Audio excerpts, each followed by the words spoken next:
Mr. President, honourable members of the European Parliament, when I stood before you this time last year, I had a somewhat easier speech to give. It was plain for all to see that our Union was not in a good state. Europe was battered and bruised by a year that shocked our very foundation. We only had two choices: either come together around a positive European agenda or each retreat into our own corners. Faced with this choice, I argued for unity. I proposed a positive agenda to help create, as I said last year, a Europe that protects, a Europe that empowers, a Europe that defends. Over the past 12 months, the European Parliament has helped bring this agenda to life. We continue to make progress with each passing day. Just last night, you worked to find an agreement on trade defence instrument and on doubling our European investment capacity, and you succeeded. Thank you for that. I also want to thank the 27 leaders of our member states. Days after my speech last year, they welcomed my agenda at their summit in Bratislava. In doing so, they chose unity. They chose to rally around our common ground. Together, we showed that Europe can deliver for its citizens when and where it matters. Ever since, we've been slowly but surely gathering momentum.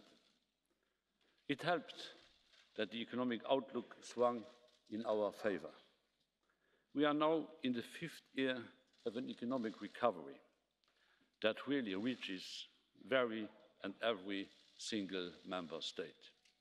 Growth in the European Union has outstripped that of the United States over the last 2 years. It now stands above 2% for the Union as a whole and at 2.2% for the monetary area. Unemployment is at a 9-year low. Almost 8 million jobs have been created during this mandate so far. With 235 million people at work, more people are in employment in the European Union than ever before. The European Commission cannot take the credit for this alone, though I'm sure that had 8 million jobs been lost, we would have taken the blame. But Europe's institutions played their part in helping the wind change. We can take credit for our European investment plan, which has triggered 225 billion worth of investment so far. It has granted loans to over 450,000 small firms and more than 270 infrastructure projects. We can take credit for the fact that, thanks to determined action, European banks once again have the capital firepower to lend to companies so that they can grow and create jobs. And we can take credit for having brought public deficits down from 6.6% to 1.6%. This is thanks to an intelligent application of the Stability and Growth Pact. We ask for fiscal discipline, but are careful not to kill growth. This is in fact working very well across the Union, despite some criticism. 10 years since crisis struck, Europe's economy is finally bouncing back, and with it, our confidence. Our 27 leaders, the Parliament and the Commission, are putting the Europe back in our Union, and together we are putting the Union back into our Union. In the last year, we saw all 27 leaders walk up to the Capitol Hill in Rome, one by one, to renew their vows to each other and to our Union. All of this leads me to believe the wind is back in Europe's sails. We have now a window of opportunity, but it will not stay open forever. Let us make the most of the momentum, catch the wind in our sails. For this, we must do two things. First, we should stay the course set out last year. We have still 16 months in which real progress can be made by Parliament, Council and Commission. We must use this time to finish what we started in Bratislava and deliver on our own positive agenda. Secondly, we should chart the direction for the future. As Mark Twain wrote, I'm quoting, "Years from now, we'll be more disappointed by the things we did not do than by those we did." Now is the time to build a more united, a stronger, a more democratic Europe for 2025. Monsieur le Président, President, ladies and gentlemen, members of the Parliament, while we look towards the future, we cannot lose our direction. Together, we have set ourselves the objective of achieving an energy union, a security union, a capital markets union, a banking union, and a digital single market. Together, we've already travelled far on this road. As the Parliament has said, the Commission has already presented 80% of the proposals that were set out at the beginning of the mandate. We now have to work together in order to ensure that these proposals become legislative acts and that these acts are made concrete in practice. Now, as is ever the case, some concessions will have to be made. The proposals put forward by the Commission to reform our common asylum system or to set up new solid rules on the posting of workers are, of course, and I know this, controversial issues. We will get good results if everyone builds their part of the bridge so that we can meet. And I would like to say that the Commission is open to compromise, starting from the moment that the final result is good for the Union and fair for all of its member states. We are now ready to submit the remaining 20% of the initiatives by May 2018. Now, this morning I spoke to the President of the European Parliament, Iona Tajani, and the Prime Minister Jüri Ratas of Estonia, and I sent a letter of intention which sets out the priorities for the upcoming year. I don't want, and indeed I cannot here enumerate all of these proposals, but do allow me perhaps to mention 5 which are particularly important. First, I would like us to reinforce, to strengthen our European trade programme. Europe is open to trade, yes, but there has to be reciprocity. We have to get as much as what we give. Trade is not an abstract concept. Trade, it's jobs. Trade is new opportunities for European businesses, whether they're large scale or small. Every billion in export that we have equals 14,000 extra jobs in Europe. Trade is also exporting our social and environmental norms and our rules in terms of the protection of data and food safety. Europe has always been an attractive economic space, but since last year I see that our partners all over the world are knocking at our door in order to sign trade agreements with us. Thanks to the help of this Parliament, we've just concluded a trade agreement with Canada, which will be provisionally applicable starting next week.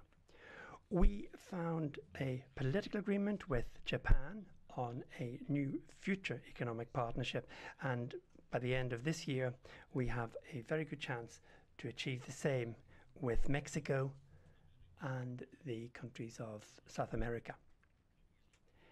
Today, we're suggesting that we open trade negotiations with Australia and with New Zealand.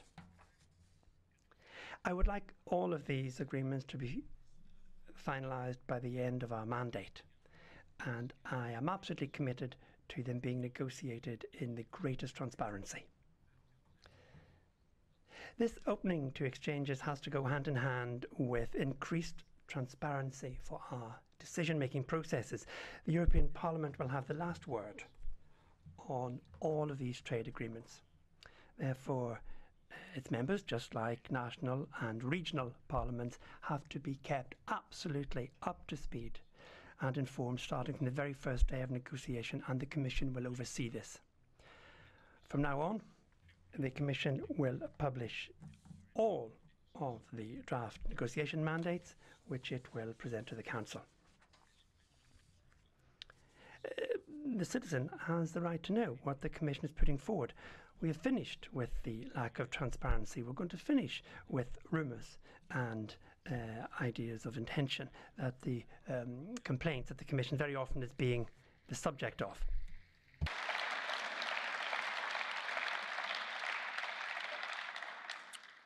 Je voudrais dire une fois pour toutes.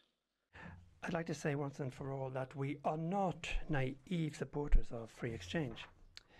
Europe has always got to defend its strategic interests. This is why we suggest today a new framework for the EU on how we examine investments. In English, it's called investment screening.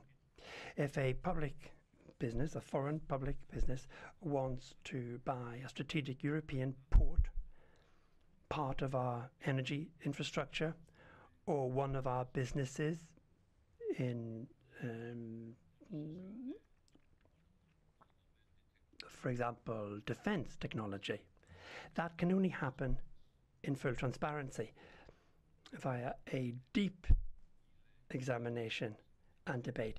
This is our political responsibility to know what is happening here in order to be able, if we need, to protect our collective security.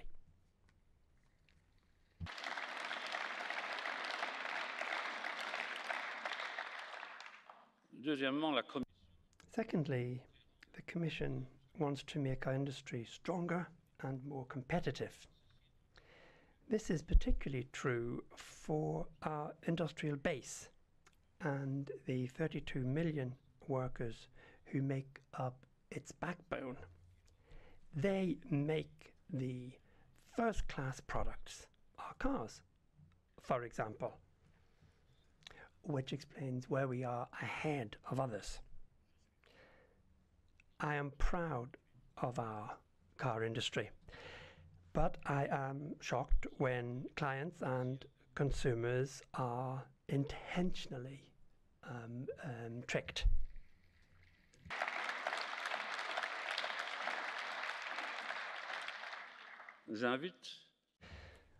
I therefore invite the automobile industry to make a proper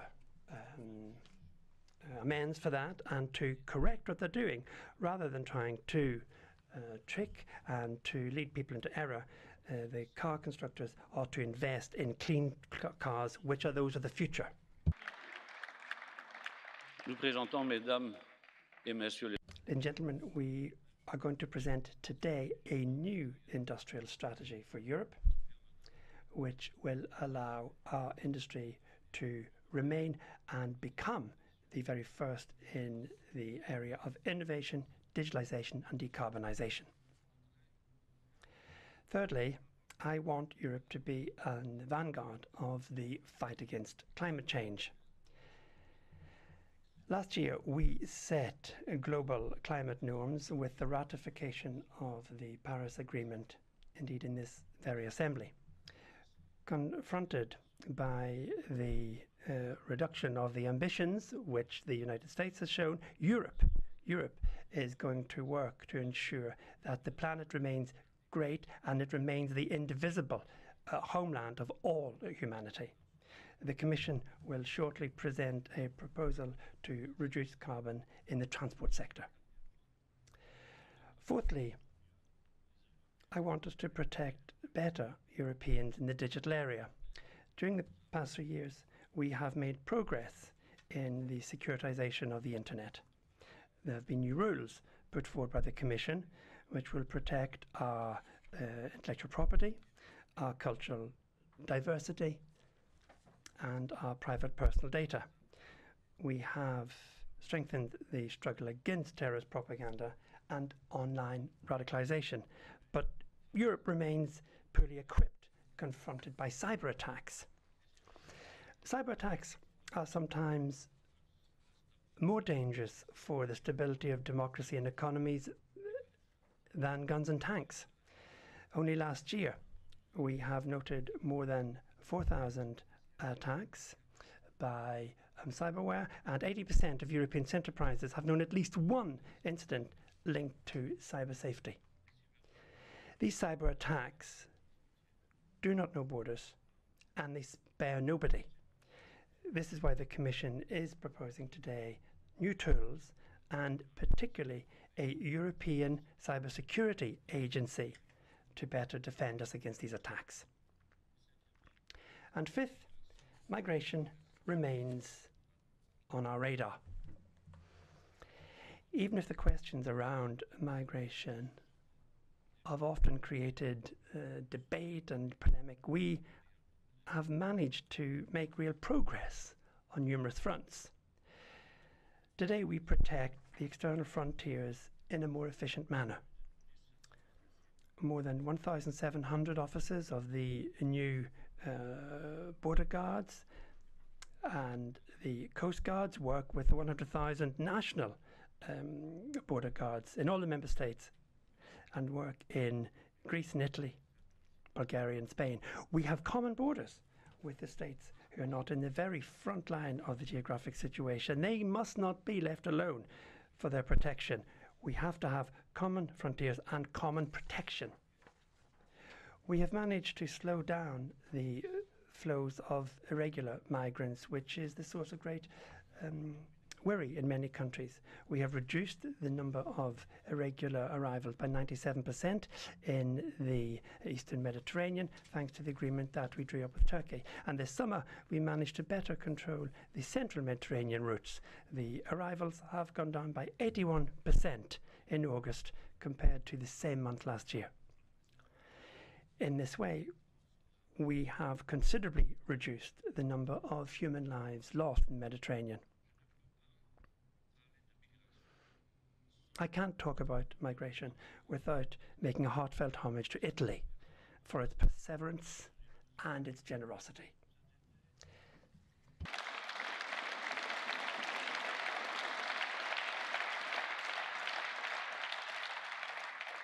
During the summer months, the Commission worked in harmony with the Prime Minister, my friend Paolo Gentiloni, and his government. We did it, and we'll continue to do it, because in the Mediterranean, Italy is saving the honour of Europe. We have also, and urgently, improved the living conditions of the refugees in Libya. I am upset by the terrible, inhuman conditions which we see in the reception centres. Here, Europe has got a collective responsibility, and the Commission will work hand in hand with the United Nations to bring to an end this scandalous situation which cannot continue.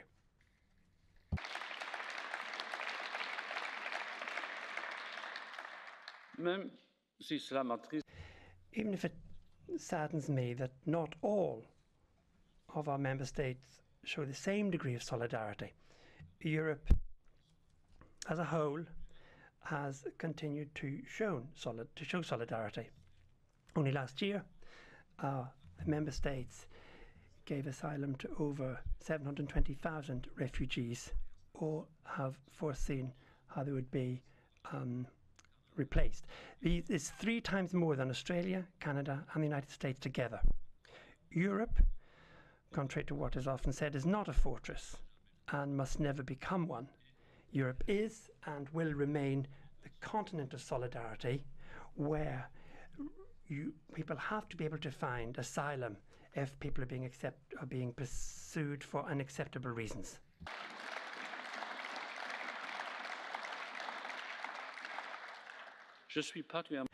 And I'm particularly proud of those young Europeans who are volunteering to give language courses to Syrian refugees, or to all those young people who, by the thousands, have joined our new European Solidarity Corps.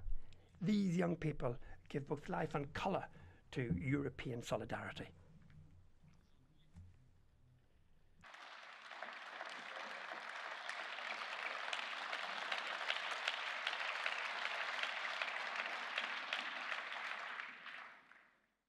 Mais nous devons redoubler d'efforts. But today we've got to double our efforts. Before the end of the month, the Commission will present a new series of proposals focused on returns, solidarity with Africa, and the opening up of paths of legal migration.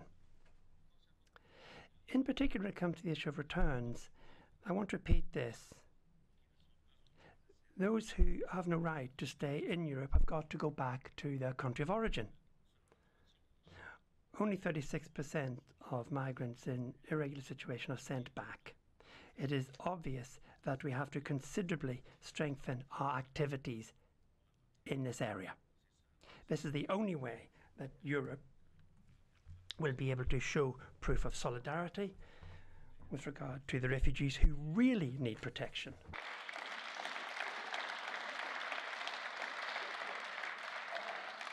La solidarité ne peut pas être. Solidarity cannot be an exclusively intra-European issue. It's also about putting in place greater solidarity with Africa. Africa, cradle of humanity, a noble continent, a young continent. Our Trust Fund for Africa, which has been filled with 2.7 billion euros, opens the possibilities of jobs all over the African continent.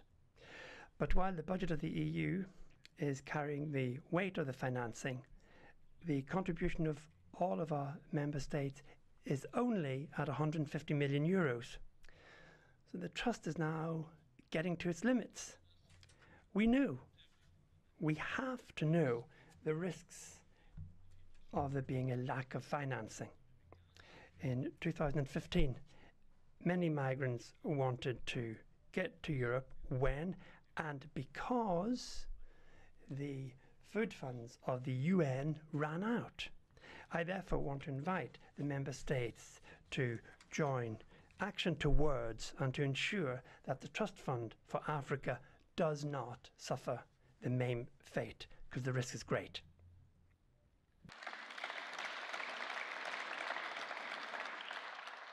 Nous allons aussi travailler à l'ouverture. We are also going to work towards the opening of legal migration routes. Irregular migration will only stop when the migrants have got another option than undertaking a perilous journey. Nous sommes sur le point de réinstaller. We're on the point of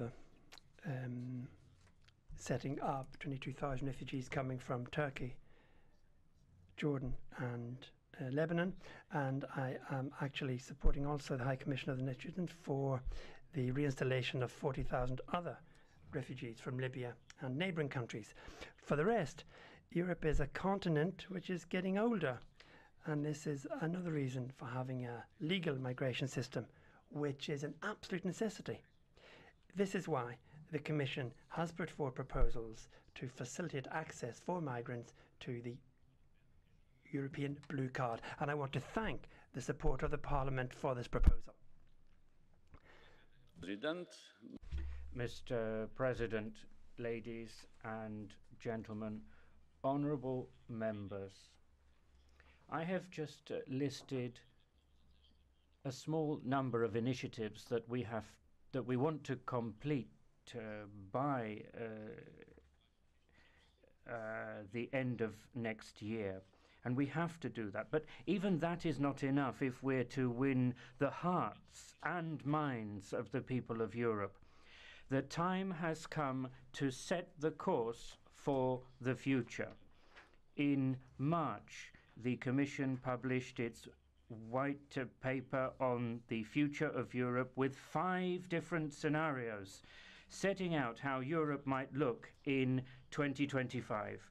These scenarios were debated, sometimes superficially, sometimes in depth. They were analysed, and sometimes they were torn apart. And that is the way things should be, because that's what they were for. We have to set in train a process which will allow the people of Europe themselves to determine their future. The future of Europe is not something that can be dictated from above. Any such decision must be based on a broad consensus in the wake of democratic debate. This House has made an active contribution to this debate, and I'd like to thank all of the rapporteurs concerned. I'd also like to thank those members who've taken part in the more than 2,000 public stakeholder consultations which the Commission has organised around Europe since March. The time has come, ladies and gentlemen, to draw the first conclusions from this debate. The time has come to take the next step from reflection to action, from debate to decision. Let me now set out the way I see things. You're about to hear my very personal scenario number 6. This is born out of decades of personal experience. I have lived the European project through my entire life. I have fought for it, I have worked for it. I've been through good times and I've been through bad times. I've sat on various sides of the negotiating table, as minister, as prime minister, as president of the Eurogroup, and now as president of the European Commission. I was there at Maastricht, at Amsterdam, Nice and Lisbon, where our union developed and expanded. I have always fought for Europe. I have sometimes suffered with Europe and agonized over Europe. I have been through thick and thin with the European Union, and never have I lost my love for the European Union. As we all know, there is no love without disappointment, or very rarely. Love for Europe, I mean what I say, because the European Union has achieved so much in this divided world. Inward and outward peace, prosperity, not for all but still for many. In 2018, we should consider what it means to have a European Year of Cultural Heritage and celebrate our cultural diversity. Europe is a Europe of values and a safe place for us to be. Europe is more than the single market, than money, than the euro. It's all about values. There are 3 fundamental principles which underpin my scenario number 6: freedom, equality of opportunity, and the rule of law. First and foremost, Europe is a union of freedom. And by that I mean freedom from oppression and dictatorship. Those are phenomena that our continent, especially its central and eastern parts, have known all too well. And I mean the freedom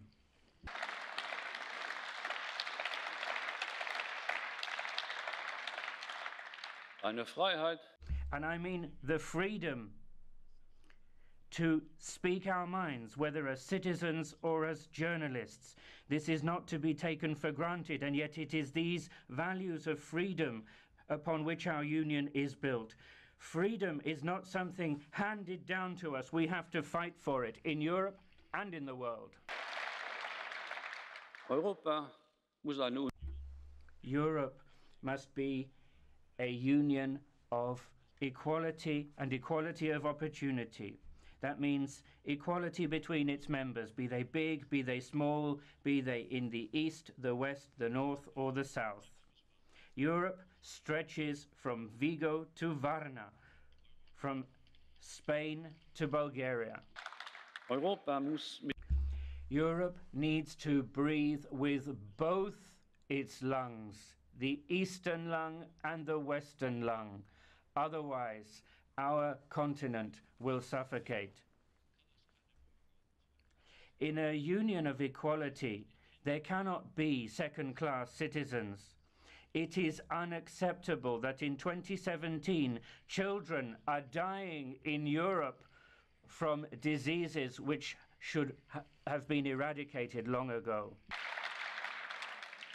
Kinder in Children in Romania and children in Italy should have the same access to measles vaccines like children in other European countries, with no ifs and no buts. Deshalb And that is why we are working together with all of the member states to support their national vaccination programs. There must not be avoidable deaths in our Europe. in einer Union der In a Europe of equality, there cannot be second-class workers. People doing the same work in the same place should receive the same remuneration.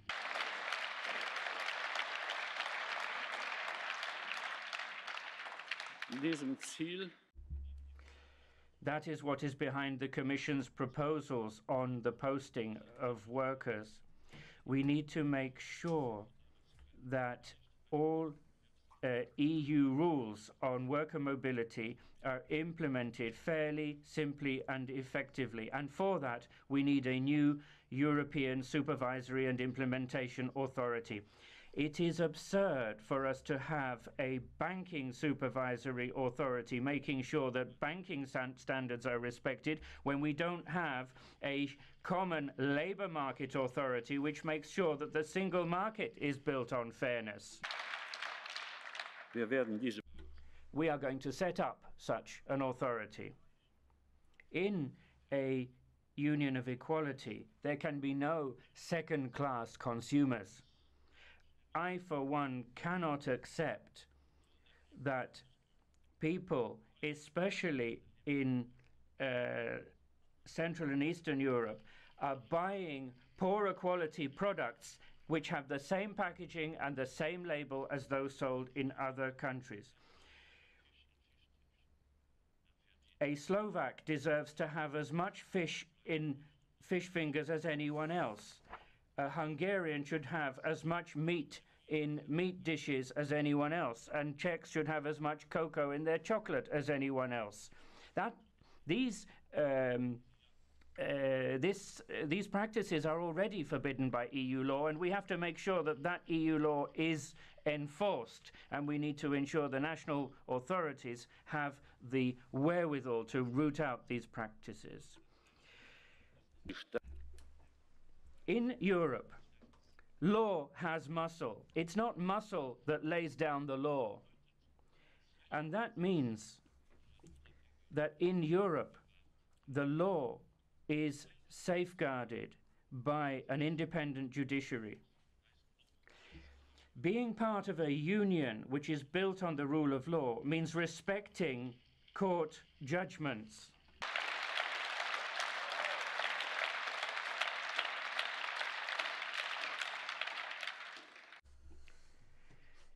Our member states have given the European Court of Justice the powers to take the ultimate decision, and that means ECJ judgments have to be respected in all cases. Failing to respect them and undermining national justice systems means stealing citizens' fundamental rights.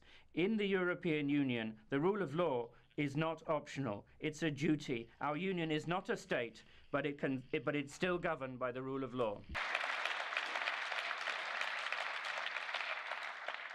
diese drei These three principles: freedom, equality of opportunity and rule of law have to remain the foundation of our ever stronger and ever more united and more democratic union. For the people of Europe, what they're looking for is not new treaties, new institutions. They're a means to an end. New institutions, new treaties are perhaps of interest to us here in Strasbourg or in Brussels. Elsewhere, people don't care two hoots. I'm only interested in institutional reform if it gives us a more efficient union. One day there will be treaty change, but to busy ourselves with that now means first and foremost that we have to understand that democracy is based on compromise, not winners and losers. If we have the right compromises, everyone is a winner. In the European Union, compromises are neither bad nor ugly. Compromises are an art, a way of bridging differences and finding our way to one another. People who struggle with compromises struggle with democracy and struggle with Europe. Ihre Einheit zu stärken, If we are to have a stronger European Union, it needs to be more inclusive too. If we want to bolster our external borders, and rightly so, then it is high time to bring Romania and Bulgaria into the Schengen area.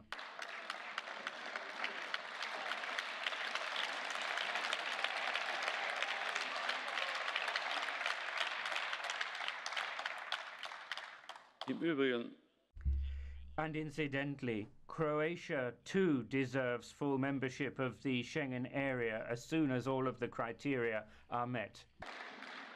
wenn wir wollen, If we want the euro to unite our continent rather than dividing it, then it needs to be more than just the currency of a select group of countries.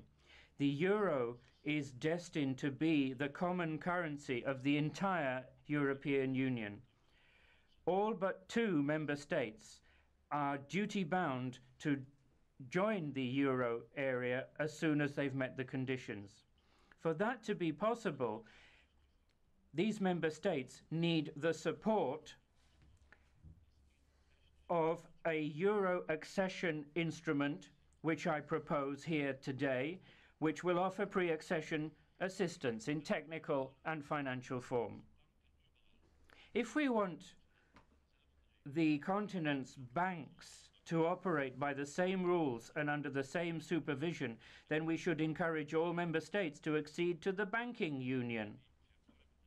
That means we must reduce the remaining risks in the banking systems of certain member states. The banking union will only work if risk reduction and risk mitigation goes hand in hand. For us to be able to ensure that that is the case, a certain number of preconditions have to be in place, as proposed by the Commission in November 2015. We can only have a common deposit guarantee scheme when all of the member states have done their homework.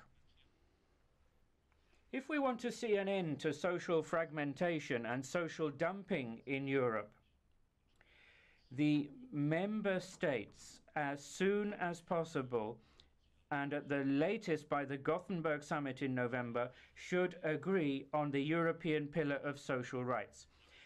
National social security systems are going to continue to have their differences and will continue to be separate, but we should still at least agree on a European Union of social standards to ensure that we have a consensus about what is socially fair and what isn't socially fair on our single market.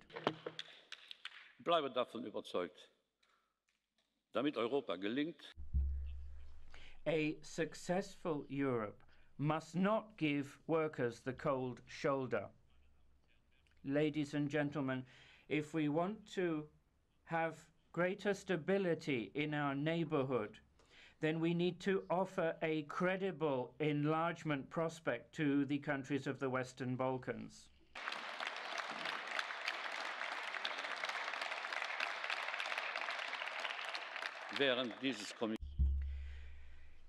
During the term of office of this Commission and this Parliament, there will be no new accessions because the conditions for accession will not have been met.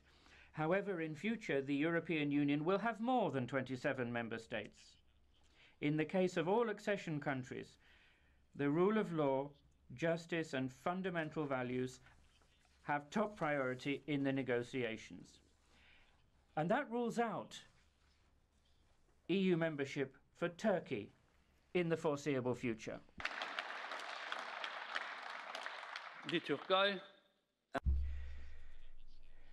For some considerable time, Turkey has been moving away from the European Union in leaps and bounds. Journalists belong in editorial offices amidst a heated debate and not in prison.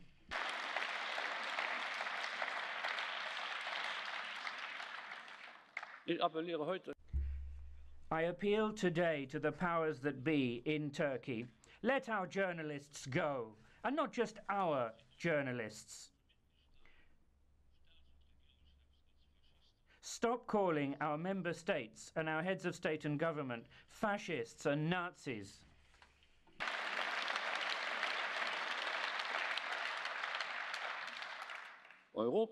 Europe is a continent of mature democracies. Those who knowingly offend pull up the drawbridge. And sometimes I have the impression that there are those in Turkey who want to pull up the drawbridge and later blame the European Union for the failure of accession negotiations. From our side, there will always be an outstretched hand, outstretched to the great people of Turkey and all of those who are willing to work with us on the basis of our shared values. Ladies and gentlemen, honourable members, I would like to see our union stronger, and that means it needs a stronger single market. In matters of the single market, we need more frequent and simpler decision-making on the basis of a qualified majority with a European Parliament co-decision. And that doesn't necessitate treaty change. The existing treaties contain bridging clauses which make it possible to decide in Council on the basis of qualified majority, as long as this is decided in advance by unanimity in the European Council. I'm thinking in terms of decisions about value-added tax, fair taxation of the digital economy, and the financial transaction tax. These can all be decided by qualified majority. Europe needs to be able to take decisions more rapidly and more efficiently. We need to see a more agile economic and monetary union. The euro area is more resistant to shocks than it was a few years ago. We have a European stability mechanism, which I believe should gradually be turned into a European monetary fund that needs to be anchored in the European Union. There will be specific proposals coming from the Commission in December of this year to that effect. We need a European Minister of Economy and Finance, a minister to promote structural reform in our member states, a minister who can build on the work done in the Commission by its special unit for structural reform support. The European Minister of Economy and Finance should coordinate all EU financing instruments and step in whenever a member state is facing the threat of recession or fundamental crisis. And here I'm not calling for a new position. For efficiency reasons, I believe that the future commissioner responsible for economy and finance, ideally a vice president of the European Commission, carry out this role, as well as chairing the Eurogroup. The European Minister of Economy and Finance must, of course, be accountable to the European Parliament. We do not need parallel structures. We do not need a separate Euro budget. We need a strong Eurozone budget line within the existing EU budget. Ich kann auch der Idee Nor do I see great merit in the idea of a separate Euro Parliament. The Parliament of the Euro area is this one, the European Parliament.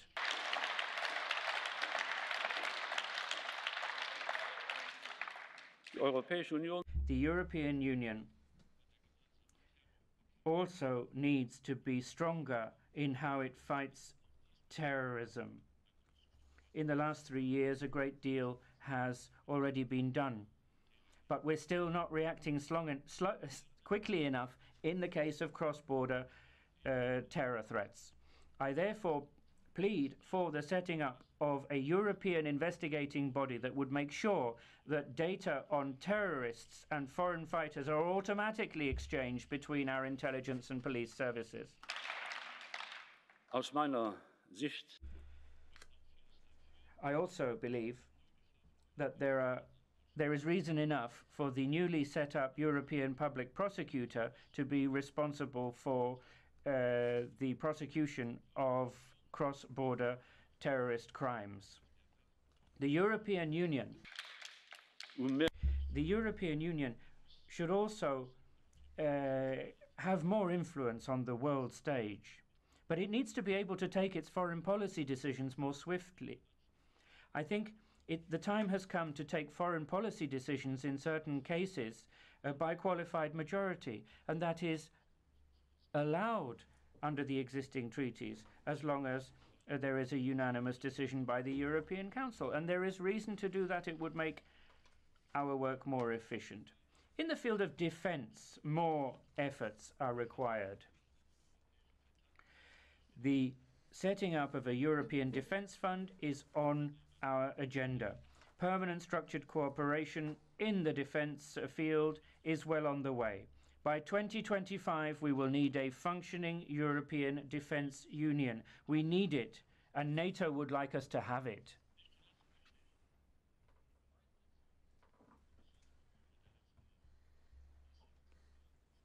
The Union should continue to do what the Commission has sought to do lately, i.e. to concentrate on the important things. We shouldn't annoy the people of Europe with nitpicking and nitty-gritty. We need to act on the big things and keep away from the small things which can be dealt with by the member states. This Commission has tried to play a great role in the big things and to take a back seat on the small things.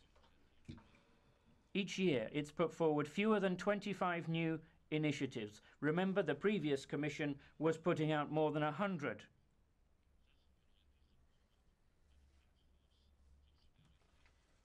This month we're going to be setting up a subsidiarity and proportionality task force. The first Vice President, Frans Timmermans, has already done a good job of better lawmaking, and he's going to lead the new task force. The Timmermans task force will have among its members of this Parliament and members of national parliaments. It will report in 1 year. Monsieur le Président, President, ladies and gentlemen, our union now needs to effect a democratic leap. I hope that European political parties will kick off their campaigns for the next elections earlier than they did in the past, because all too often European electoral campaigns have been reduced to a simple totting up of national electoral proposals, and European democracy deserves a lot more than that. Today, the Commission is setting out new rules on the funding of parties and political foundations. It's not a question of boosting the treasuries of the extremists that are against Europe. It's a question of allowing European parties to better structure themselves.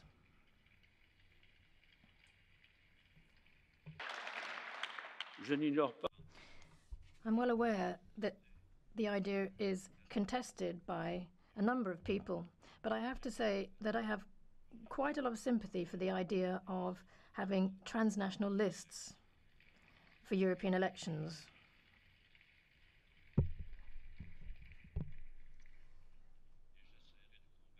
And I will try and convince the leader of my parliamentary group to try and follow this idea, because it will lead to more clarity and more democracy for our elections. I also think that over the next few months, we should involve national parliaments and civil society at the national, regional and local level. We should involve them in the work that we're doing on the future of Europe. Over the last 3 years, members of the Commission have visited national parliaments more than 650 times. They participated in more than 300 meetings, talking to citizens in more than 80 cities in 27 member states. And that's why I support President Macron's idea of organising democratic conventions throughout Europe in 2018. As the debate develops, I will be attaching a great deal of importance personally to Estonia, Latvia, Lithuania and Romania in 2018, because 2018 is the year where these 4 countries will be celebrating their 100th birthday. Those who have the ambition to shape our future and our continent need to know about and honour our history, our joint history. And so the history of the 4 countries I mentioned also is part and parcel of that, of course. These are countries without which Europe would not be complete. This need to reinforce democracy and transparency obviously also has implications for the European Commission. Today, I am handing out to the European Parliament a new code of conduct for commissioners. First and foremost, this code of conduct specifies that commissioners can stand in European elections under perfectly normal conditions. Obviously, the new code will shore up the obligations of commissioners when it comes to integrity during and after their mandate. Whoever wants to boost European democracy could never accept that the major democratic progress inherent in the heads of list system, the Spitzenkandidaten system, would never go along with that not being renewed, because it was an innovation and led to more democracy. And I'm convinced, but myself, by the way, will not be a candidate, but I'm convinced that the future president will make the most of this experience. Présentez-vous, mais vous ne serez You can stand if you like, but you won't be elected. plus de démocratie. More democracy, that's what we need. And that means more efficiency, of course. European efficiency would be very much at an advantage if we were to merge together the presidencies of the European Commission and the European Council. That would lead to a massive boost in efficiency. This proposal does not target in any way my excellent friend Donald Tusk, who I have been working with very harmoniously for over the last 3 years, right from the start of our mandate.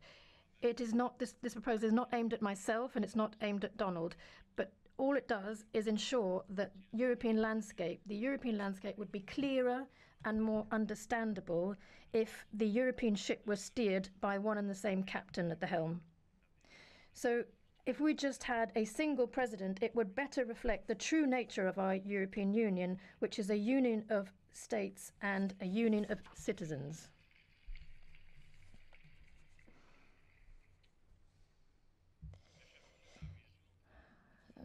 Colleagues, the vision of a more unified Europe, a stronger Europe, a more democratic Europe, this is what I'm presenting to you today. And it involves all the different scenarios that I set out last March. But our future cannot remain a mere scenario, some kind of draft, one idea among many others. It's today that we have to start preparing our union of tomorrow. This morning, I sent President Tajani, President Tusk, and also to the future presidencies in Council of the Council from now until March 2019, I sent them a roadmap setting out the direction that we need to follow. And one important element in this is the budget that the Commission will be presenting in May 2018. There too, we have a choice to make here.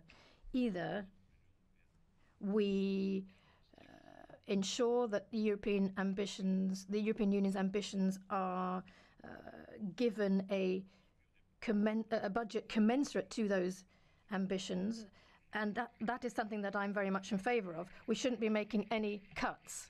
That would be the other option, which I would not be in favour of. March 29th, 2019, that will be the date where the United Kingdom will leave the European Union. This will be a very sad and tragic moment in our history. We will always regret this, and I think that you will regret it as well soon, if I might say.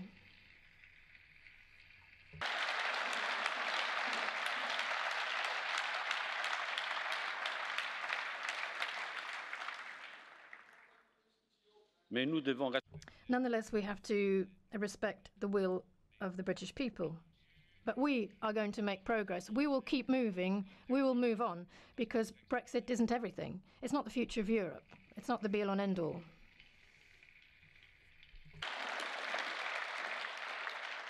The 30th of March 2019, on that date, will be a union of 27.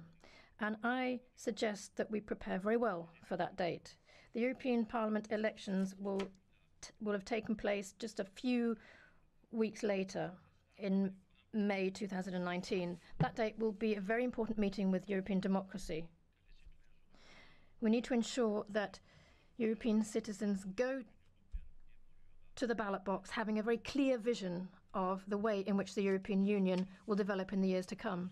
And that's why I am calling on President Tusk and on Romania, which will have the presidency during the first half of the year 2019, I want them to organise a special summit in Romania on the 30th of March 2019.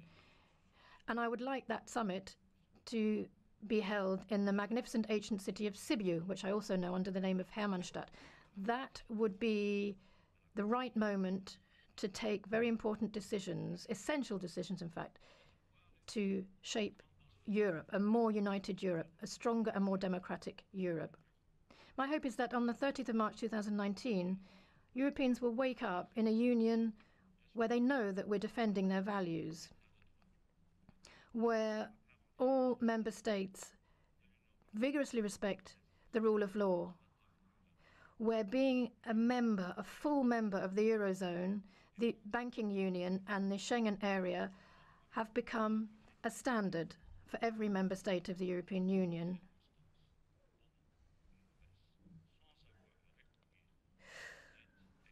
We need to ensure that we defend our single currency in all circumstances, good and bad, without having recourse to external aid. Our single market needs to be fairer for workers in the East and the West, and I hope that they will wake up in a world like that. We also need to agree on a bedrock of social standards where profits are taxed where they are generated, where terrorists find no fault lines to exploit, and where we will have agreed on the creation of a true European Defence Union. where a single president will be at the helm of the work of the Commission and the Council after having been elected in the wake of a pan-European electoral campaign. So yes, on the 30th of March 2019, our citizens will wake up in that kind of union. And if that's the case, they will need to take part in the elections, to vote. And they need to realize that our union is working for them. Ladies and gentlemen, Helmut Kohl and Jacques Delors taught me that Europe will only advance if it shows courage. The single market, the Schengen area, the single currency, all of these things were projects when they were first initiated or when they were first thought of as mere flights of fancy. But all those projects that I mentioned are a reality nowadays. So Europe is faring better now. And people are telling me one shouldn't overload our European ship. But at the same time, this stage that we have now reached dictates that we shouldn't be overcautious. It's not enough just to make minor repairs. What we should do today and tomorrow is patiently, step by step,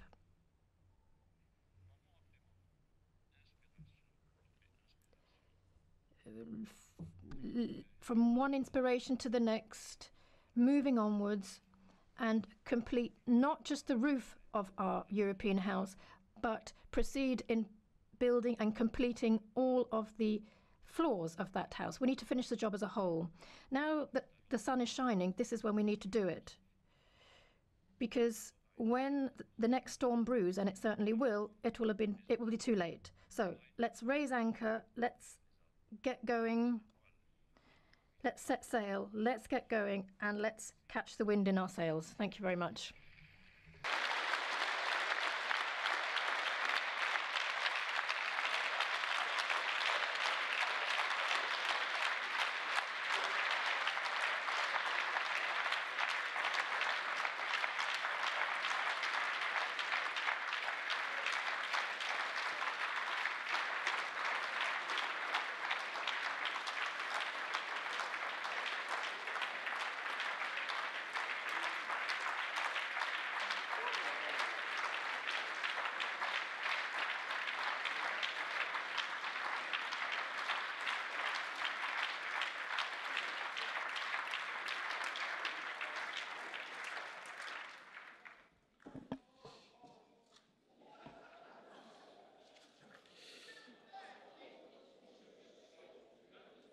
Grazie.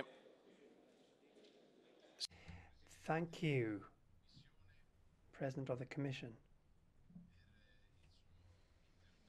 Thank you for your speech, which now gives us the opportunity to have an important debate on the future of our European Union. You have given us in this room very many elements for discussion of great interest, and we will listen now to the words of the representatives of the European citizens. As President of the Parliament, all I can do is to share your position on the need to have a more democratic Europe. I want to thank you for having underlined this necessity. I share and I thank you again for a number of the things that you said, more than one thing that you said, because you have repeated the positions of the Parliament on a number of key issues. The fact that the Parliament can also have its power of initiative, this is something that we want to count on the support of the Commission in order to be able to launch initiatives in areas of great importance. Thank you. And now I will give the floor to the chairs of the political groups. The first Mr. Weber for the EPP. Europa braucht Mut. Europe requires courage, it requires optimism and creativity. We've heard that in Jean-Claude Juncker's speech. I thank you very much for this new start, and I'd like to thank the Commission as a whole for the work that it has done for our continent. Trust, colleagues, can only be generated through deeds. The Paris Climate Agreement, CETA, better border protection, growth in Europe, reduction of unemployment. Well, it's true that a lot of people are faring better in Europe today than in previous years. And we are delivering. And when I say we, I mean the European Parliament, which is the People's Chamber of Europe. It is something that we are delivering. It's only through our work that there is a Juncker Commission. The first political commission is the child of this house, of this democracy in Europe. And that's why I think we can be proud of what we have achieved together. The Parliament and the Commission are working together, moving in the same direction. As far as the EPP is concerned, I welcome the ideas set out by our President, the President of the Commission, for deepening the European Union. The world is not resting on its laurels. It's not waiting for us. We have to make progress ourselves. I, as far as the EPP is concerned, wants to take up the cudgels for Europe, for people. People are worried about globalization, they're worried about unemployment, they're worried about social dumping, and we have the idea of a social market, safe jobs, secure jobs, a decent wage, a fair wage, property. If you have property, it means certain obligations. We need to be able to stand up to the large players. We are saying yes to world trade, but we want to protect our core industries. We want to protect the social standards in the European Union. The European way of life is a social one. And I would like to see us as the EPP in the centre point of that. A lot of people are worried about the images that they see, illegal immigrants that arrive. They don't believe politicians anymore when they say this is good for us. They are worried. They're worried about their culture. They are worried about their identity. And that's why we need to do all we can to protect our borders, to police our borders. It's not a case of building up a wall around Europe, but illegal migration needs to be stopped. The European way of life helps people when they are in an emergency situation, when they need help, but this doesn't mean to say that we should be helping people traffickers, that we should be helping illegal immigration. Integration means as well that the values and the traditions and cultures of our societies are respected. State citizenship in Europe should be linked to these values. Anyone who does not subscribe to those values should leave Europe. Another concern that is expressed by people is Turkey. A lot of people are shocked when they look at Turkey. It seems that arbitrarily people are being thrown into prison, change of the constitution, the rule of law has been undermined. Turkey is moving away from Europe, and people don't understand why Europe isn't doing anything.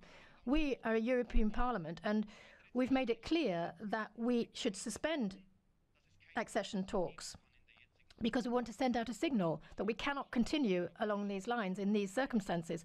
And Jean-Claude Juncker, I think people are worried and concerned that the Commission and the Parliament and the European Union as a whole is not taking sufficient action or speedy action.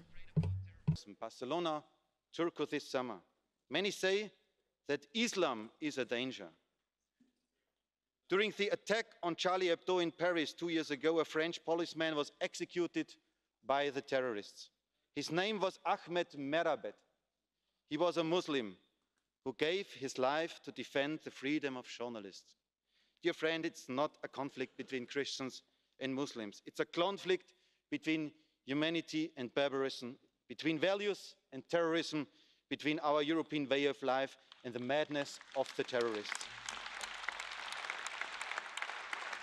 We must exchange our information now, immediately, and data protection must not be turned into protection of the terrorists. The European way of life protects the freedom of religion. It does not know the national egoism when fighting together against the terrible acts of the terrorists. And dear friends, many people, as a last perspective from the people's point of view, are afraid when they are looking eastwards. In some days, a maneuver of Russian and Belarusian army will start at the borders to our Baltic states. About 100,000 soldiers directly at our border. Many people are afraid. After the wars in Georgia, in Ukraine, in Syria, what is Putin planning now?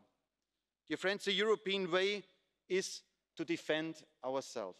And that's why the ideas of the European Defence Union are going in a good direction. We need them now, dear friends. We need them now. And this is also why we should stop Nord Stream 2. Our security, dear friends, has priority to making money. And finally, there are a few of other perspectives from people's point of view, what they ask us to do, and we have to give proper answers. Let's act now. But to all these points, I think there's a need to combine them, to bring them together. And that is, from the EPP point of view, to define and to defend in the future the European way of life. In the past, our founding fathers of the European Union achieved peace. They were successful because they believed in themselves. Today, dear friends, we must defend the identity of Europe. Today, we must defend the European way of life in a world that is changing rapidly. And we will also be successful. Let's start now. Thank you.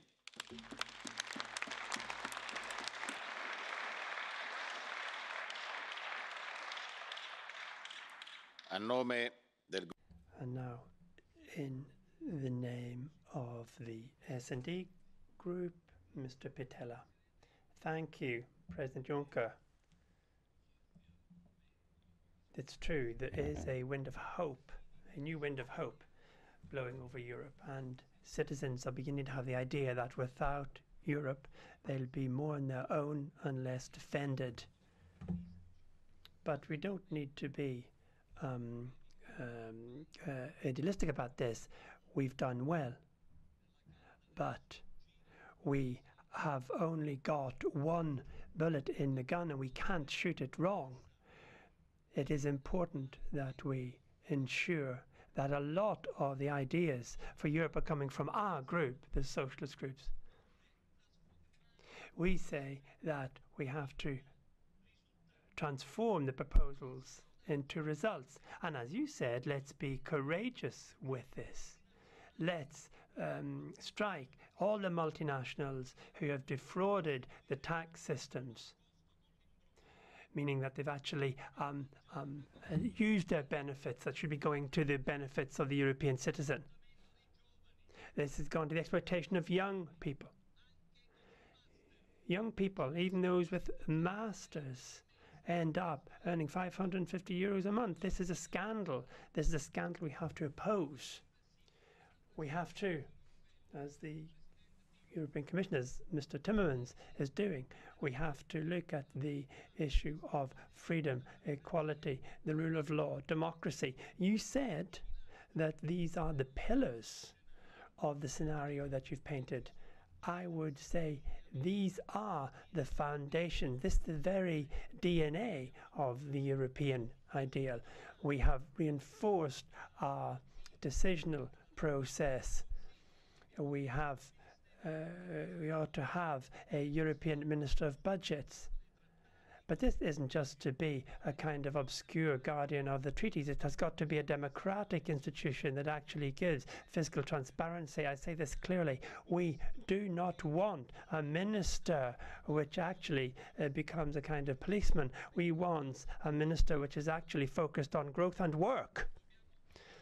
We have to get out of the rhetoric of the 3 A's that are being talked about on social. Welcome to the social world, Mr. Weber. I'd like to say welcome to the EPP.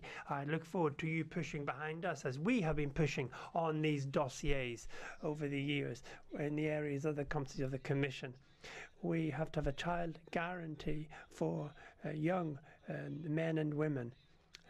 No child should be left without education, without home, without food. This also applies to unaccompanied minors. They have also got to be given these things. We have to be more courageous when it comes to investment. We have to be more courageous when it comes to fighting climate change. There's Parliament's done wonderful work in that area. We have to ensure we can actually look at what's happening with the hurricanes. We have to be able to foresee the disasters. Europe has got to be a leader in this battle. And now, on immigration, thank you for recognising Italy. And I say this as a European, not as an Italian, but we have to do more. There has to be a revision of the treaty and the Dublin regulations, but the Socialist Group will not vote any decision without the elimination of if it gets rid of the country of the first safe country. It has to be legal ways of migration, and the blue card is an old tool. We have to have the courage to open legal routes for migration. That's the fair thing to do. But if we don't have these legal migration channels, we're not going to solve the problem. And that's why we have to have a partnership with Africa, which I would define as the partnership of dignity. You said there has to be money. Yes. It's very important that we ensure that there is funds. I think we need to ask the young entrepreneurs who are creating jobs and development in Africa. We have to have a proper cohesion policy. We have to have a budget with its own proper resources, and we have to think properly about the financial transaction tax. We have to, President Juncker, we have to say yes to transparency on the trade agreements. We're defending this in the interest of the citizen. We have to go over and above what's been done with CETA. The Socialists want to go over and above CETA when it comes to the protection of the interest of the citizen and the consumer. Thank you for your patience, but we have got a white page, and we can write this white page together. You talked about innovation. You talked about the huge progress, AI. Very often we talk about this here, but very often it's like we're kind of, discussing amongst the angels why the world moves ahead without us. What we can do and what we can't do, what we've got to do, we have to be part of this huge transformation that's taking place. Look at the Agenda 2030 for sustainable development. Let's just take that as an example. Let's work with that, with the love that you have in your heart, but also the commitment that we have in the Socialist Group to work together. Let's ensure we do this with reality and conviction. A nome del gruppo. In the name of the ECR Group, the floor now goes to Mr. Kamal. Thank you. Mr. Juncker, when it comes to jobs, security and freedom, a Europe that protects cannot be a Europe that is protectionist. And the ECR Group believes that the EU needs to create more opportunities, not more regulations and more agencies. Many of our citizens tell us that they feel as if they have little say in the decisions we make about their lives, their countries and their futures. When it comes to their concerns over migration, security and jobs, they prefer an EU that complements their national and local governments, not seek to overrule them. Speaking as both a future neighbour who wishes to see a prosperous EU trading and cooperating with a prosperous UK, and speaking today as one of the leaders of the ECR Group with MEPs from across the EU, being critical of the policies of the EU should not be seen as an attack on the EU, but a genuine desire to see an EU which regains the trust and confidence of its citizens. As a Liberal Conservative, and a passionate believer in free trade, I welcome the emphasis on open trade in your speech. But modern open trade needs countries to shed the cloak of protectionism. Modern open trade needs to be open to the latest investment in technology to allow frictionless borders. modern open trade needs faster broadband networks to allow SMEs to trade securely online with the rest of the world. And for businesses and our economies to thrive, let us prioritise the refit agenda. Let us improve access to finance for businesses, small and large, via peer-to-peer lending and crowdfunding. Let us train our workers with the skills demanded by modern digital economies. But also, let us unleash the spirit of free enterprise in our young people to create their own businesses. And let them be allowed to try and try again if at first they don't succeed. Because just as Soviet 5-year plans did not create creative economies, EU growth plans don't create jobs. It's businesses that create jobs. We must also remember that our economic prosperity depends upon global stability, and we cannot show disunity in our dealings with Russia or other unpleasant regimes. We must maintain sanctions and show in words and in action at the Eastern Partnership Summit that for countries like Ukraine, NATO, the EU and the West can offer them a better, stronger and more stable future than turning to face the East. Mr. Juncker, no one expects there to be a quick fix to all of the challenges, or for you to have all the answers by the next time we meet. But the people outside of this building want to know that the people inside this building will continue to steady the ship and not set sail into yet more storms. So no matter what side of the argument or what side of the channel, all our countries need to prepare to face the global challenges from a position of optimism, from a position of strength, and from a position of honesty with our voters.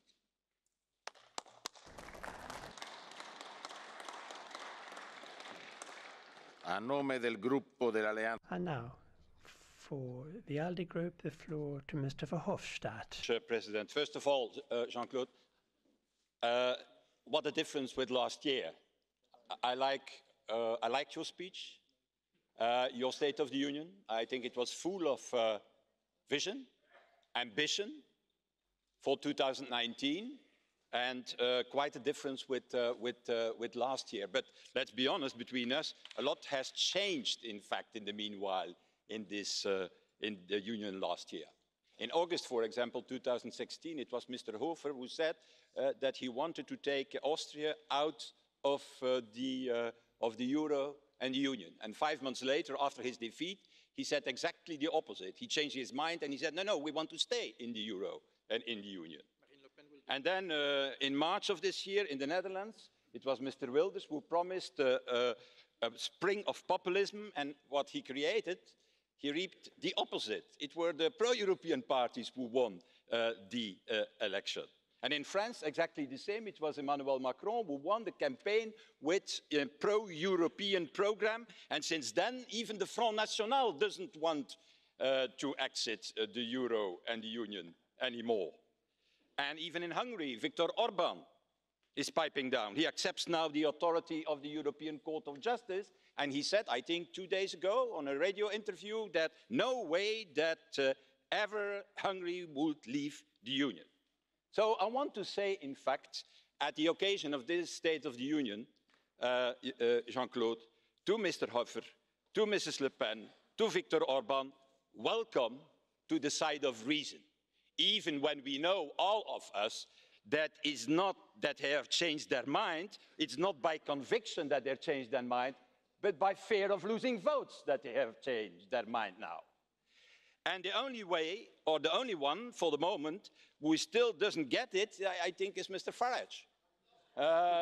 He is still going on. He said last weekend, he called the German EFD to campaign on Brexit. I think it's a fantastic advice to campaign on Brexit. You have to keep up the good work, Nigel. I hope they take it, but unfortunately, I don't think that they are so stupid to do that in Germany with the EFD. And because, let's be honest, it's clear what our citizens want. They don't want to destroy Europe.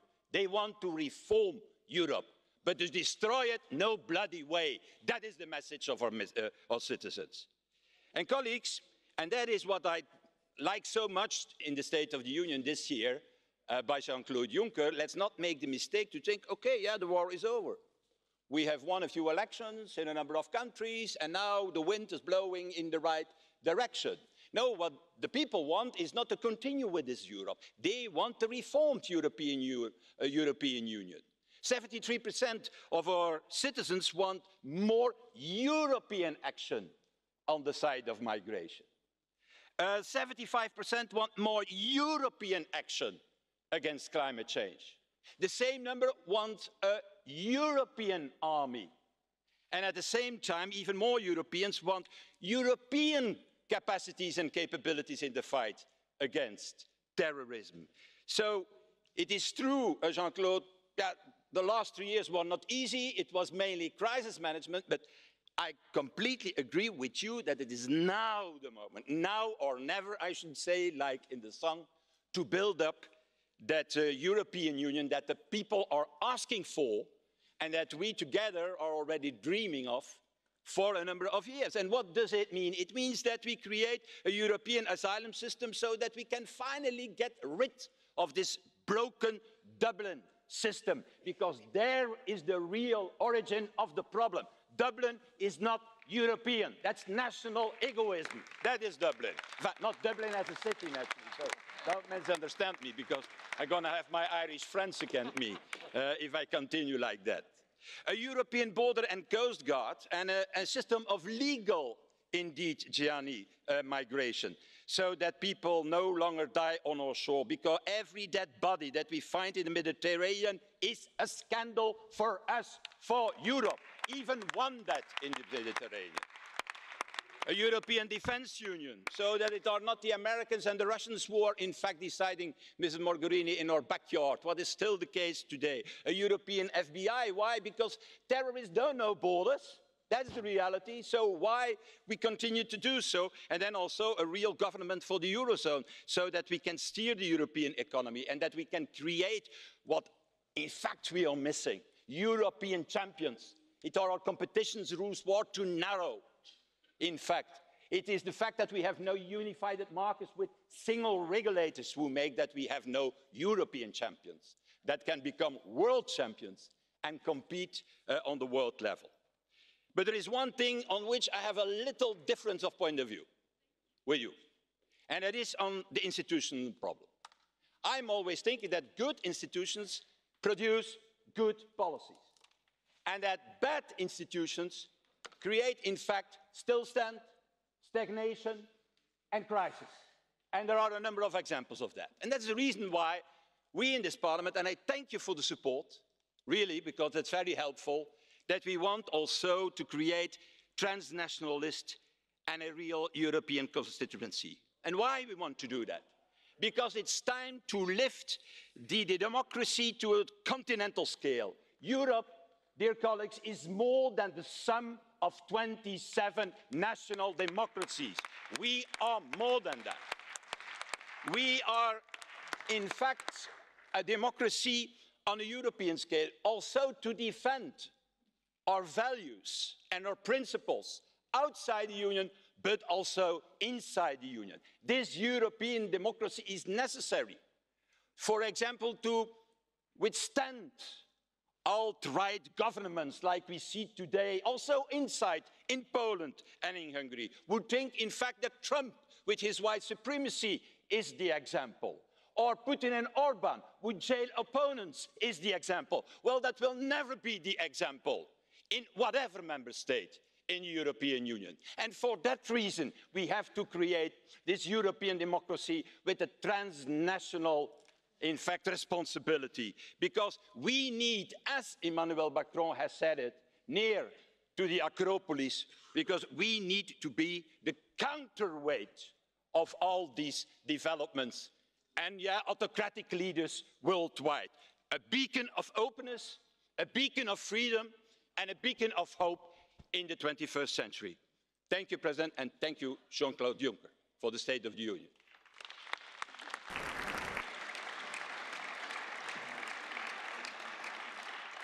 Per il gruppo.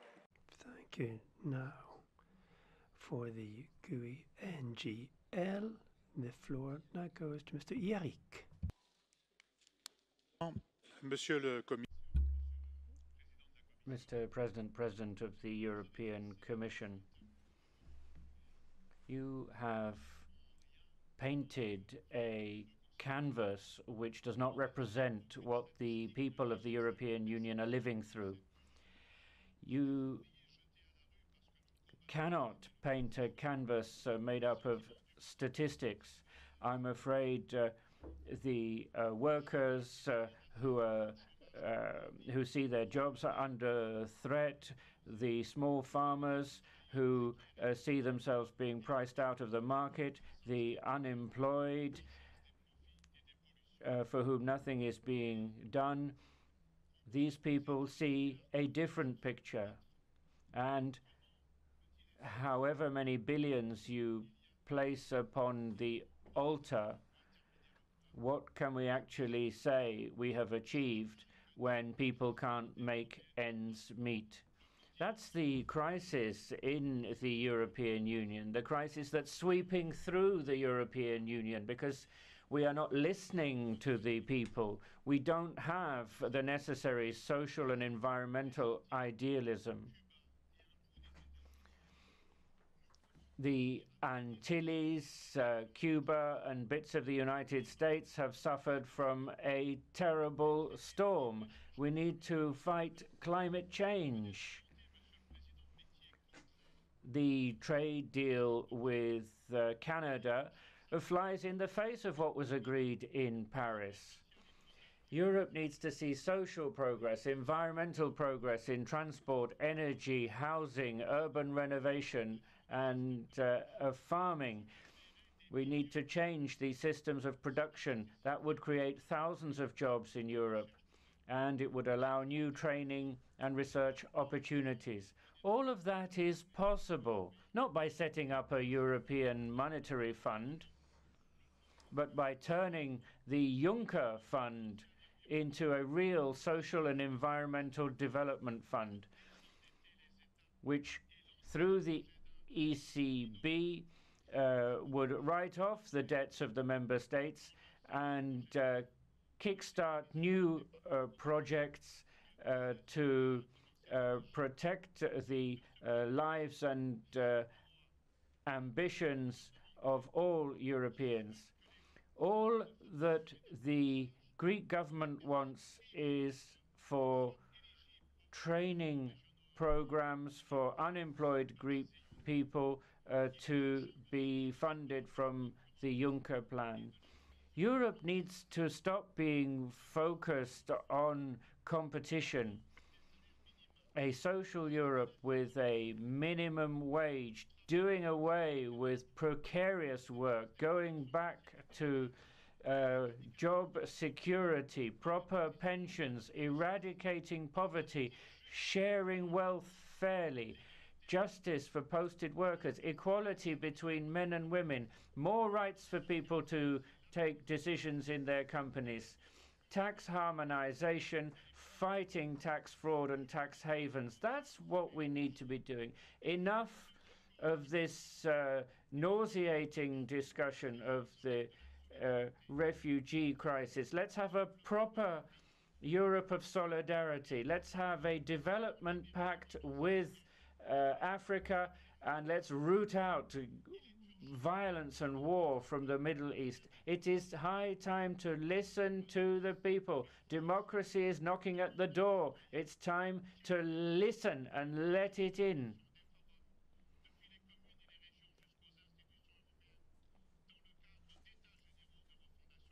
What we need is a democratic, social and environmental renewal to take place in Europe, starting from the grassroots. The European Union should also help to reduce conflict. It should be in the vanguard of nuclear disarmament. And the European Union should certainly not beat a path of militarization, as is being proposed. It ought to be promoting education and culture instead. We want a debate, Mr. President. We want a real debate which will turn the European Union into a force of social progress, environmental progress, and peace embedded in democracy. Per il gruppo... And now for the Green Group, the floor goes to Mr. Lambert. Thank you very much, President. Mr. Juncker, we listened to you very attentively, and I'm trying to put myself in the shoes of all my citizens, all our citizens that cannot go on like this anymore, that can't make ends meet, that are victims of the situation today, that aren't covered by social security, whereas the richest among our society get away scot-free. So there's a lot of problems here. They don't get jobs.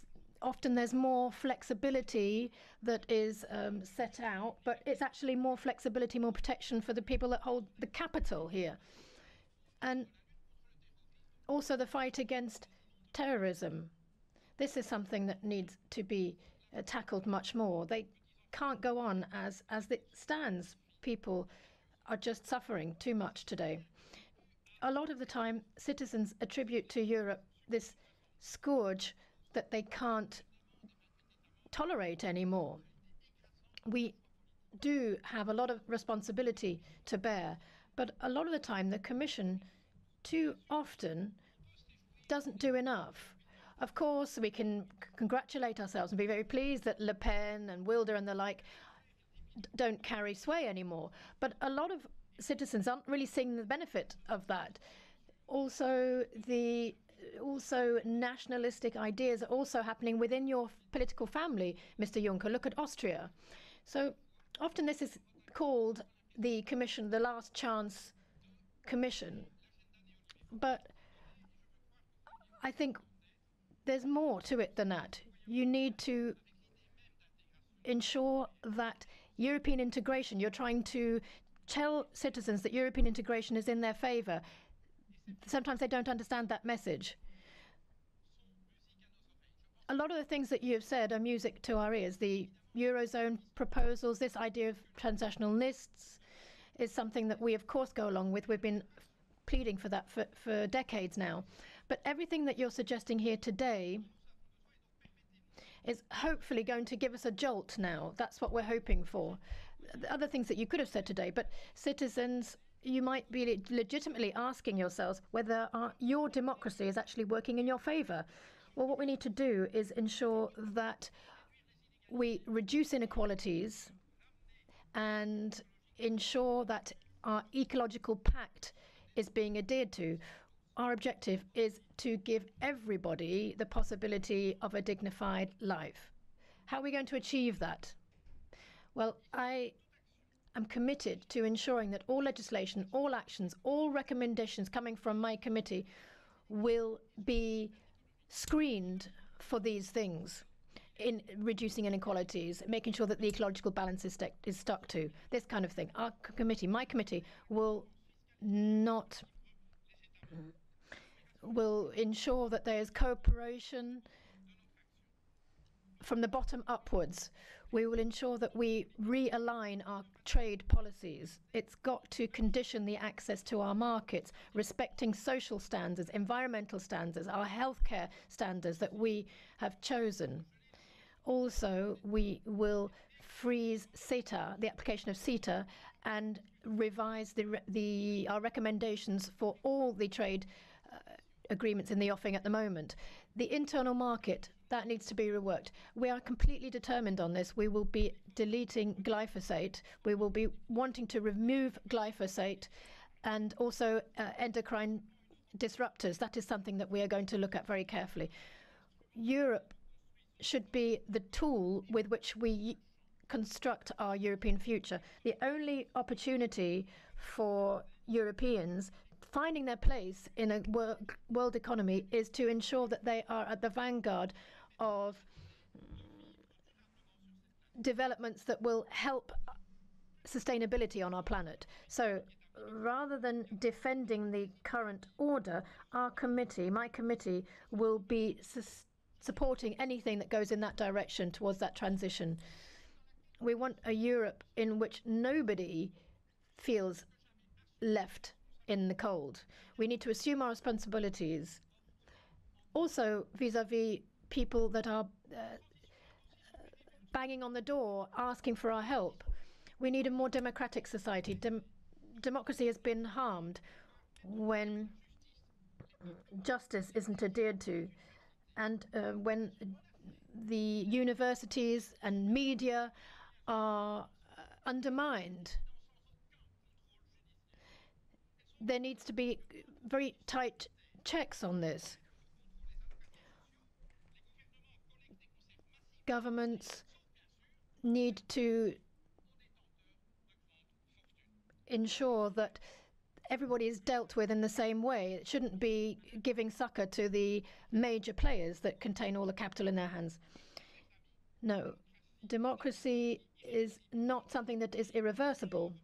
We need to ensure, and you have said that yourself, we are the guarantors of the rule of law. We need to ensure that continues to be the case. The European Union is very rich, a lot richer than it was 60 years ago. It's more wealthy in all kinds of ways.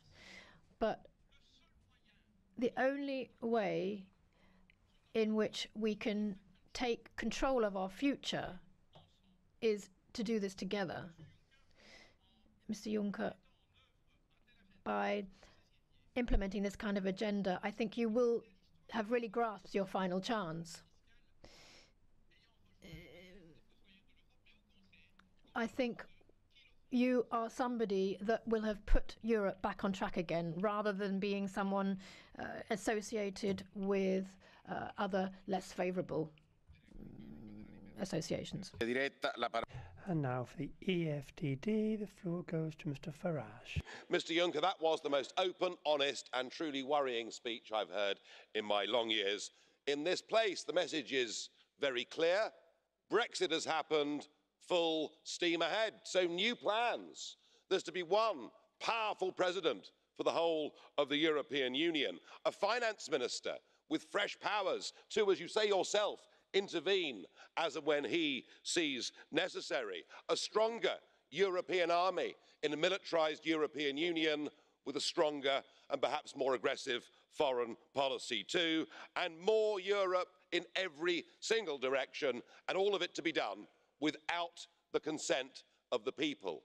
Your plan to fight the next European elections with cross-European, pan-European lists funded by the European Union, but not, as you said, to fund extremists, means what we will find is genuine democratic parties of opposition will not be able to compete in elections on the same playing field. It is reminiscent of regimes of old. Indeed, the way you're treating Hungary and Poland already must remind them of living under the Soviet communists when you attempt to tell them how they should run their own countries. All I can say is thank God we're leaving.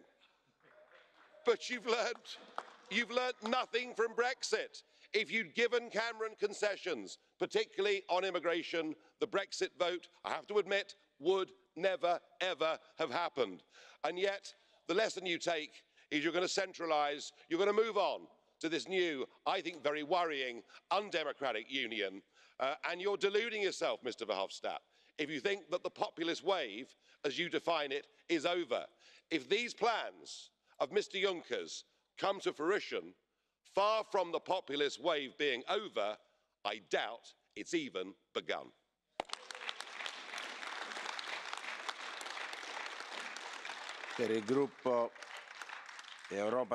And now for the ENF group, the floor goes to Mr. Wilimski. Thank you, Chair, ladies and gentlemen. We have to say these are apologies for European centralism. European Union is not Europe, and Europe is not the European Union. The European Union is nothing more than less than an association with certain rules, and you can change these rules. And to change the directions, well, we don't agree with it. I don't think you are allowed to make those decisions. It's the people, it's the citizen in the free voting system who are able to make decisions about the direction. And that's the thing. And what Mr. Juncker said today goes exactly against that. What Juncker wants de facto is to force the European Union into a single state. And we know that the euro is not a success story. We have extraordinary debts. We've seen the astonishing unemployment. We've seen the astonishing negative social impact on people's lives. We see this incredible social instability. The second thing Mr. Juncker wants is de facto to actually get rid of all the internal borders. We see 10,000, 100,000, millions of Africans and Arabs are going to be coming to our continent. Oh yeah, everything's going to be there, including terrorists. And we know that the people who committed the terrorist attacks came through these routes into Europe, and that is a threat to security for all citizens of our continent. And they talk about having a defence union. But no, we don't want that. What we want as Austrians, we're a neutral country in Austria. What we do not want to participate in the defence union. The right road for Europe can only be the road where there is more democracy left to the people, more democracy left to the citizen, where people can vote whether or not they want to have Schengen maintained or not, if they want to have their borders or not. The vote's got to be left to the citizen. The reality of having free movement at a moment of terrible unemployment, it's the citizen has got to say whether or not they want that to be in place. That is what we need in Europe. Democracy, pluralism. You have to give more sovereignty back to the states if Europe's ever going to function. It doesn't work now, and you know it yourself. It would be good if we changed it. La parola ora. And now the floor goes to Mr. Papadakis. The sixth scenario we heard for the future of the European Union is yet another attempt to find a compromise between the harsh competition that is going on within the EU and the Eurozone, where Germany has sprung far ahead from the other countries. At the same time, in all countries, all the governments are pushing ahead with very harsh measures against the workers. In Greece, in France, in Italy, they're relieving big businesses from taxes. You said some words about the EU becoming more powerful. It only means that the EU is in class against the United States, Japan and China. We cannot hide the fact that despite your talk about peace, the EU is actively taking part in imperialist wars. The EU is only becoming worse, and the people's discontent is growing every day. We need to overthrow the real enemy. Thank you. Ora, a nome del... Now, in the name of the Council, it's Masikas.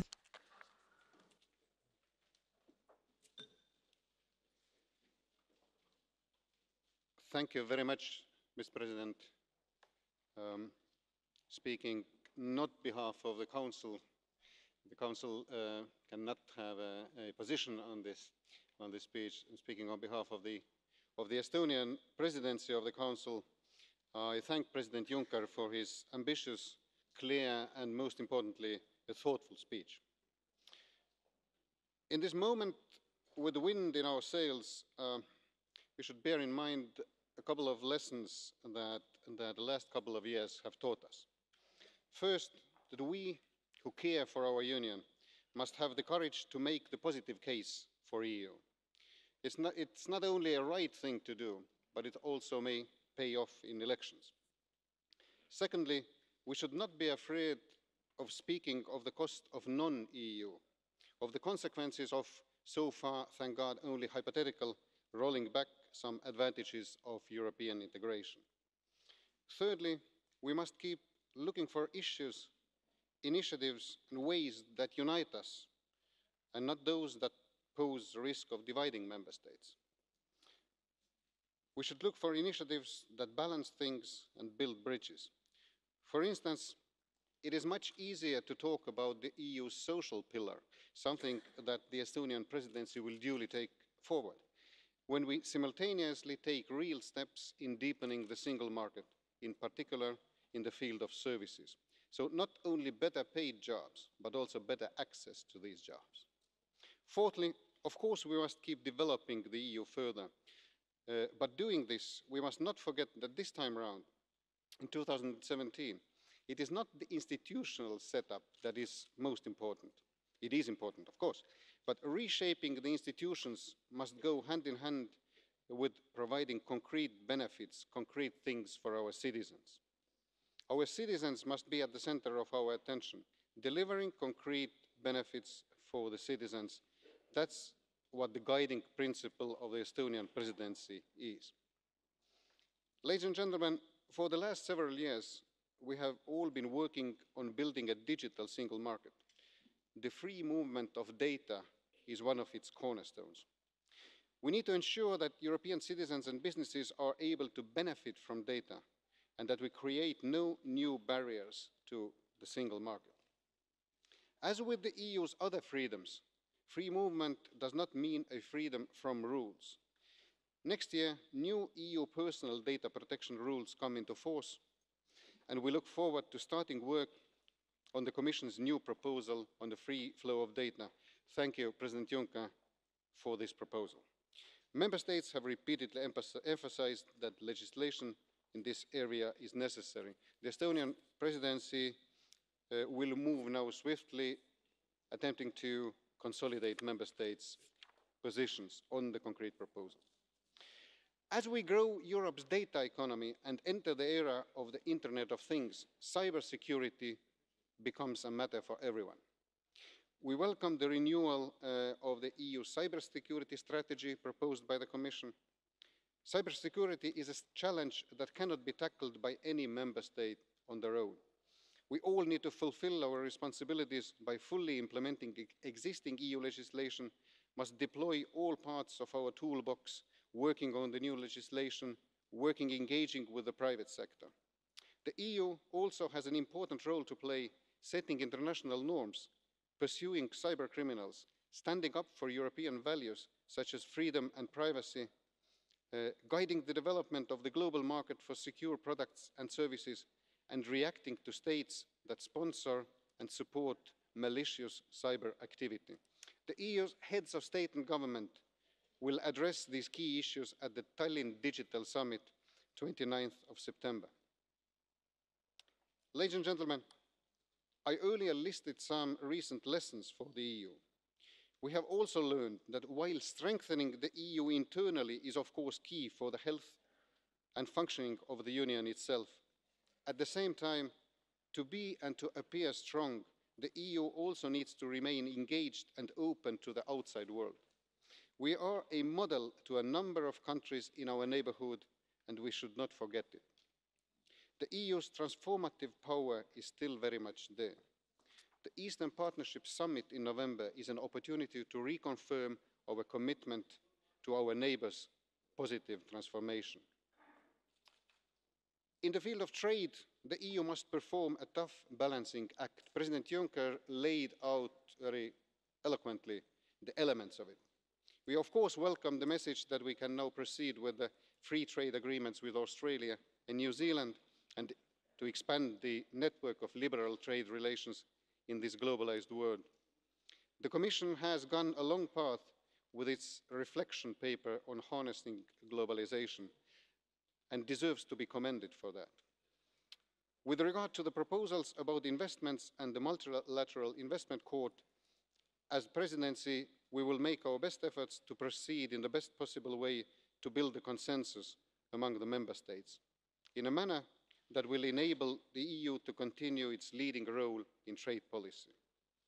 And now to migration, the crisis of which shook the fundamentals of the EU and showed that the EU does not really have a headquarters to manage an acute operational crisis. The EU doesn't have a general, if you will. This is not to say that we haven't achieved a lot in the field of migration. The work on the external dimension is ongoing well, and maybe for the first time, the Union is using all the tools in its foreign policy toolbox at the same time: assistance, development, trade, military operation, enlargement policy even. The Estonian presidency is working hard on migration issues, not least while carrying forward work with a common asylum system. On legal migration, we eagerly started working with the European Parliament on the Blue Card Directive. On security, we are ready to engage with the Parliament on ETIAS and hopefully on SIS initiatives.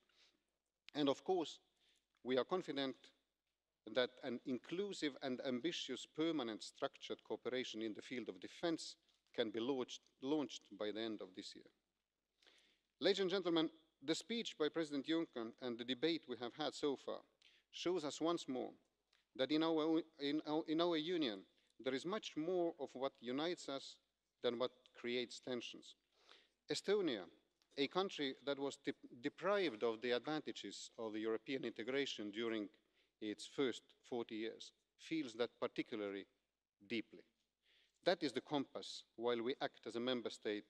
That is our compass, especially while we are performing the duties of the presidency of the Council of the EU, with the wind in our sails. Thank you.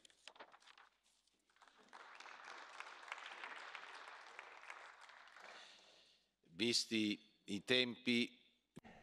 Now, because of the time restraints, we're not going to have any blue cards here. The floor goes to Mr. Kasperi.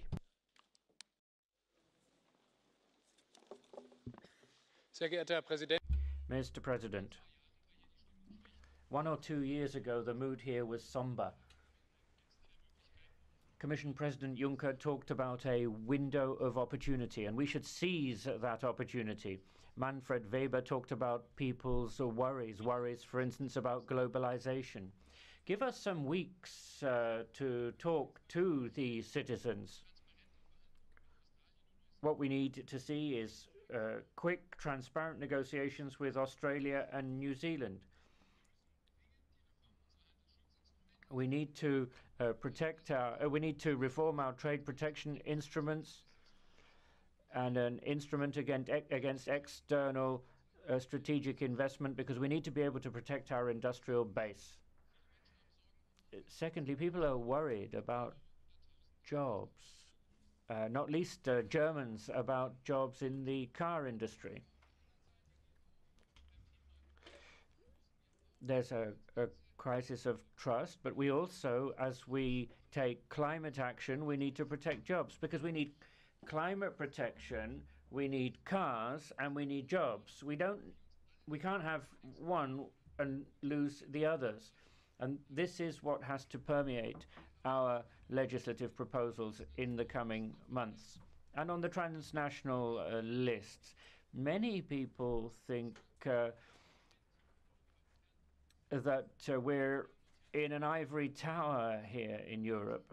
We need to bridge the gap. We need to be closer to the citizens. Pan-European lists, in my view, will set us further apart from citizens, and therefore we reject them. Onorevole Rodriguez. Anna Rodriguez. Welcome, Mr. President. This is a moment for us, as a last shot, to have a real vision and ambition. What is at stake for this legislature? It is indeed to develop the European house and to move to a next stage, a new floor. Is to make Europe not only as a single market or a Eurozone, but also as a political entity able to respond to the new world in front of us. We need the European Union as a big democratic power, supporting our way of life and making sure that we have the means to deliver our values and our way of life. This means indeed to have new means for peace and security, to manage migration, and to support development. But for this, we do need a new, brand new community budget for the future, based on new own resources, turned to the future, not to the past. And this means, when it comes on resources, that big corporations should pay their taxes because they must benefit from the single market, but paying what they do to pay. Then, if we have in mind a new democratic political entity, this can only be based on stronger European citizenship. First of all, respecting fully the fundamental political rights of our citizens, but also making sure that we can count on updated social standards. When it comes access to social protection, when it comes access to skills, but also making sure that everybody in employment, whatever the kind of jobs they have, they can count on a decent labor contract and this access to social protection. This should be the ambition of the upcoming European social pillar. But can we say that this Europe as land of equal opportunity, of fairness, is being delivered to all European citizens? We don't think so. Europe is still working as a machinery for divergence and inequality. And we need to reverse this very undermining trend. So we call upon the Commission to come up with an ambitious proposal of community European budget, turning European project a project for equality and convergence. And this should apply for the European Union as a whole and also for the Eurozone. So this is our request for the upcoming work coming from the European Commission. Vi prego di rispettare. I'm asking people to please stick to the time that's been given to you, because otherwise we will end up cutting time from other MEPs who wish to participate and catch the eye. The floor now goes to Mr. Lucke. Herr Juncker, Sie haben Mr. Juncker, you had 60 minutes to build illusions, castles in the air. You've awakened illusions that really have no realistic basis, that don't really tackle the problems that the European Union is facing. You talked about the reality of the European Union, and you talked about fish fingers, vaccinations, cocoa content of chocolate. But what about the major problems that need to be tackled in the European Union?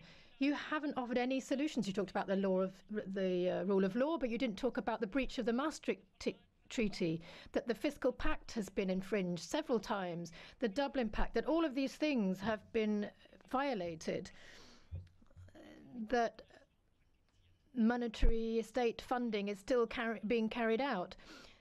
These illusions, you are giving succor to them. 220 billion euros that have been generated, but the banks are saying there's not actually any project that we wouldn't have funded anyway. So you're not addressing Europe's real problems, and the European Union will not get out of the crisis in this manner. La parola all'onorevole Telitsca. Another floor to Mr. Telitsca. Thank you, President. President Juncker, not bad. In fact, not bad at all. I think that this is something that I can very well work with on the Czech domestic political scene. We have spoken about your life having been a fighter. Of course, me on a different level. I've been going through a similar experience in the Czech Republic. And I think that with this vision, with these ideas, I mean, I'm happy to confront some of your former counterparts, politicians that have views of the first half of the 20th century. So thanks for that, even though, of course, some disagreements for sure, but that is absolutely normal. Let's forget the 5 scenarios. I think that we both know that 3 of them were no scenarios at all. And I think that if we have now the priority agenda, I would have wished maybe that you have shortlisted 2, 3 more, but I understand that we will find them in the report. But I think that the implementation of these priorities, the reform agenda that you have put emphasis on and that I subscribe to, will lead us to the outcome, and that is the 6th scenario, so the European Union that we want to have. Maybe someone will fall behind, but that, of course, remains to be seen. Final remark, unity. I believe, as you do, that we are in a better shape. But if we have still a problem, that is lack of unity in the Council, lack of ability of the Member States to deliver on what they have even proclaimed themselves before. One final remark, President Juncker, I'm not offended that you have forgotten the Czech Republic as a country that will also be 100 years old next year. No offense. Thank you.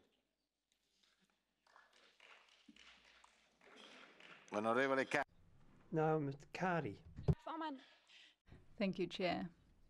I must admit, I find it arrogant, Mr.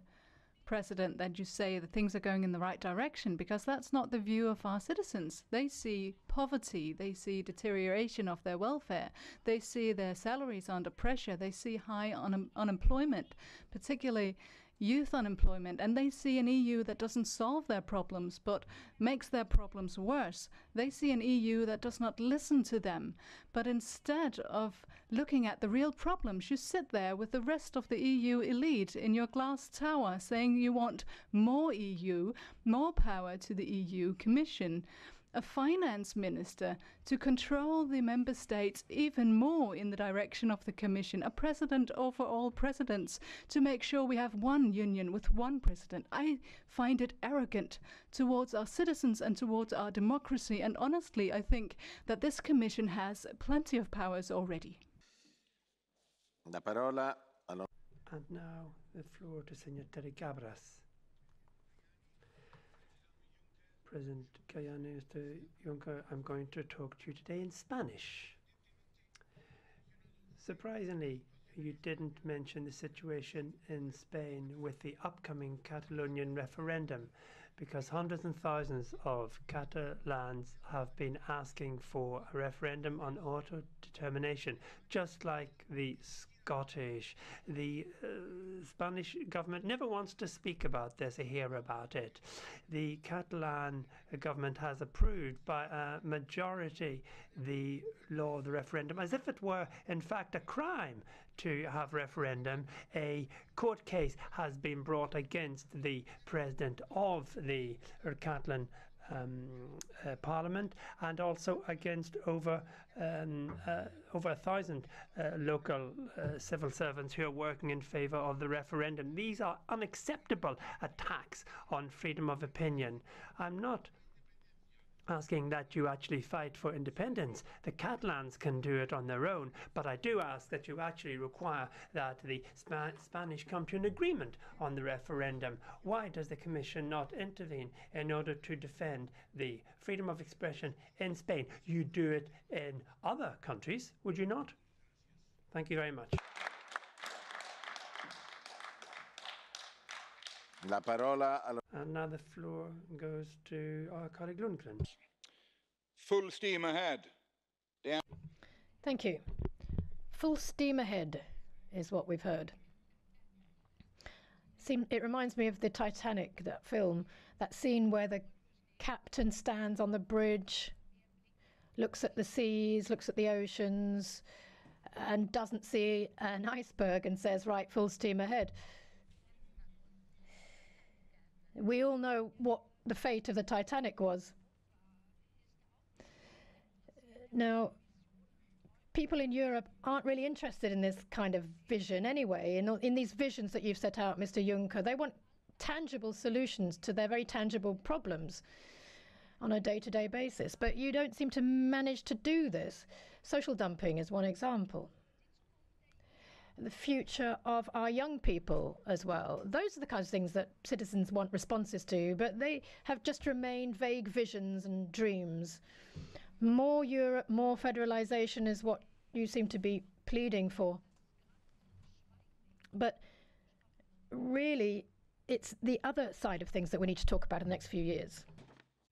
Mr. Bay, Mr. Juncker, this Parliament has still ridiculous as it was last July for you. We already know the lack of respect that you have for the people of Europe, And now you showed that day, in fact, the contempt that you also have for the representatives.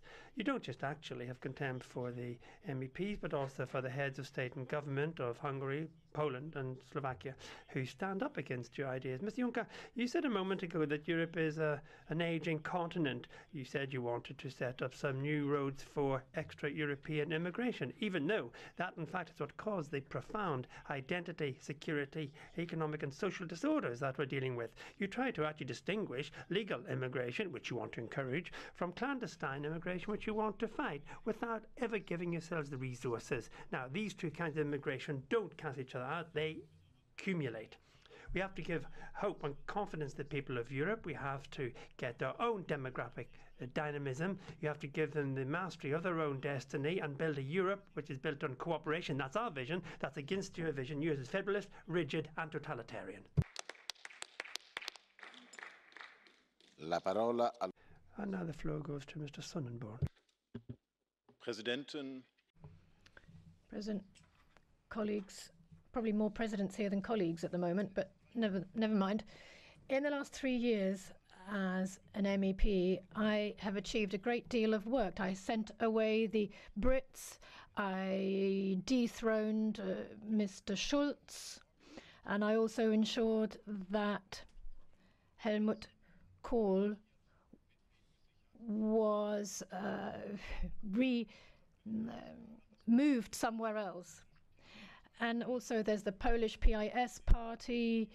I've tried to teach them democratic values, and I'm particularly proud that the EU has taken on board an original idea that we had, namely a wall around Europe. Just recently, going along with the CSU, we asked for an upper limit for refugees. Germany shouldn't take in more every year than the Mediterranean Ocean. Now the Mediterranean Ocean is full, so the idea is to construct a wall around those failed states, Chad and Mali. And I would like to say sorry to foreigners here, because a lot of decisions were deferred until after the elections in Germany. Just another week and then the party will start governing again. Mr. Weber, you have a point of order. Sehr geehrte Frau Präsidentin, wir sind hier Parlament. Madam President, this is a parliament where we have freedom of speech, and everybody is entitled to say what they want. However, to speak of the deceased, as Mr. Sonneborn just has in the case of Helmut Kohl, that is a matter for the Bureau to deal with. It is completely undignified and unacceptable. Thank you, Mr. Weber. We will look into that matter. I now give the floor for 1.5 minutes to Mr. Lewandowski. Dziękuję. Thank you. There's a different climate in Europe now. We had a very different State of the Union speech in 2017. This was not technocratic optimism. Last year we were shocked by the UK referendum. We thought that there would be a rising tide of populism. Instead of shock, though, now we have shock therapy. And it's not Europe that's in the shadow of Brexit, it's the United Kingdom. The great creation of the founding fathers is going to continue to flourish. We have scenario number 6. This is good news. There are some exceptions to the good news, though. My country, Poland, is also going to be celebrating 100 years of regaining independence. My country, Poland, is inhabited by people who feel good in Europe and about Europe. They feel themselves at home in Europe. I'd like to say on behalf of my delegation that we'll do everything we can to ensure that Poland will be a full participant in the quest for a new European unity. Thank you. Thank you. Madam Fayon, 1 minute, please. Hvala, predsedujoča. Spoštovani predsednik Juncker, čestitke. Thank you, President. I would like to congratulate you on your speech, President Juncker. Rule of law, young people, and the Western Balkan area. These three things are very much close to my heart. You talked about the rule of law, and you said that court judges should be enforced. You talked about, countries shouldn't be able to decide themselves which judgments they enforce or carry out or not. What about some countries that aren't doing this? You need to look at that, Mr. Juncker. And then how do young people get any faith in the European Union? They see politicians not really responding to their problems. They are unemployed, they don't get jobs. In the Western Balkan area, there are problems. You said you wanted a credible enlargement policy, but that's not happening because it's a playground for geopolitical interests. We're going to have second-class citizens if we're not careful. We need to invest in Europe that is not a continent of intolerance, hate and walls. My biggest wish is to ensure that we can breathe fully. Thank you. Mr. Urban Crespo. Señorías, la crisis. Ladies and gentlemen, the crisis in Europe started in 2008. Mr. Juncker, you will finish your job in 2019, and this in fact will be seen in history as a lost decade. It'll be a decade of austerity in Europe. The European Union is not in fact moving forward. It's not a problem of speed, it's actually a problem of political will. With your speech, you insist on continuing on the same road that has brought us to this situation. It's a federalist vision.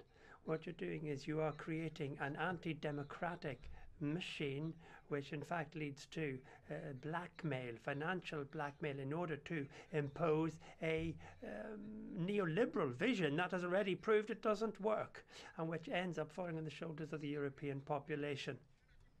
The problems in Europe aren't going to be solved by new trade associations. More externalization of our borders isn't going to help. More budgets for defense isn't going to help. This is going to lead to more austerity because these are responding to the interests of multinationals, lobbies and government. What we need is a change of direction. We want a 180-degree change of the external policy, ecological policy, environmental policy and social policy. That's what we have to do. We have to work from the ground up. This would be a real change. I'm following the instructions of the President, who really asked us to respect our speaking time.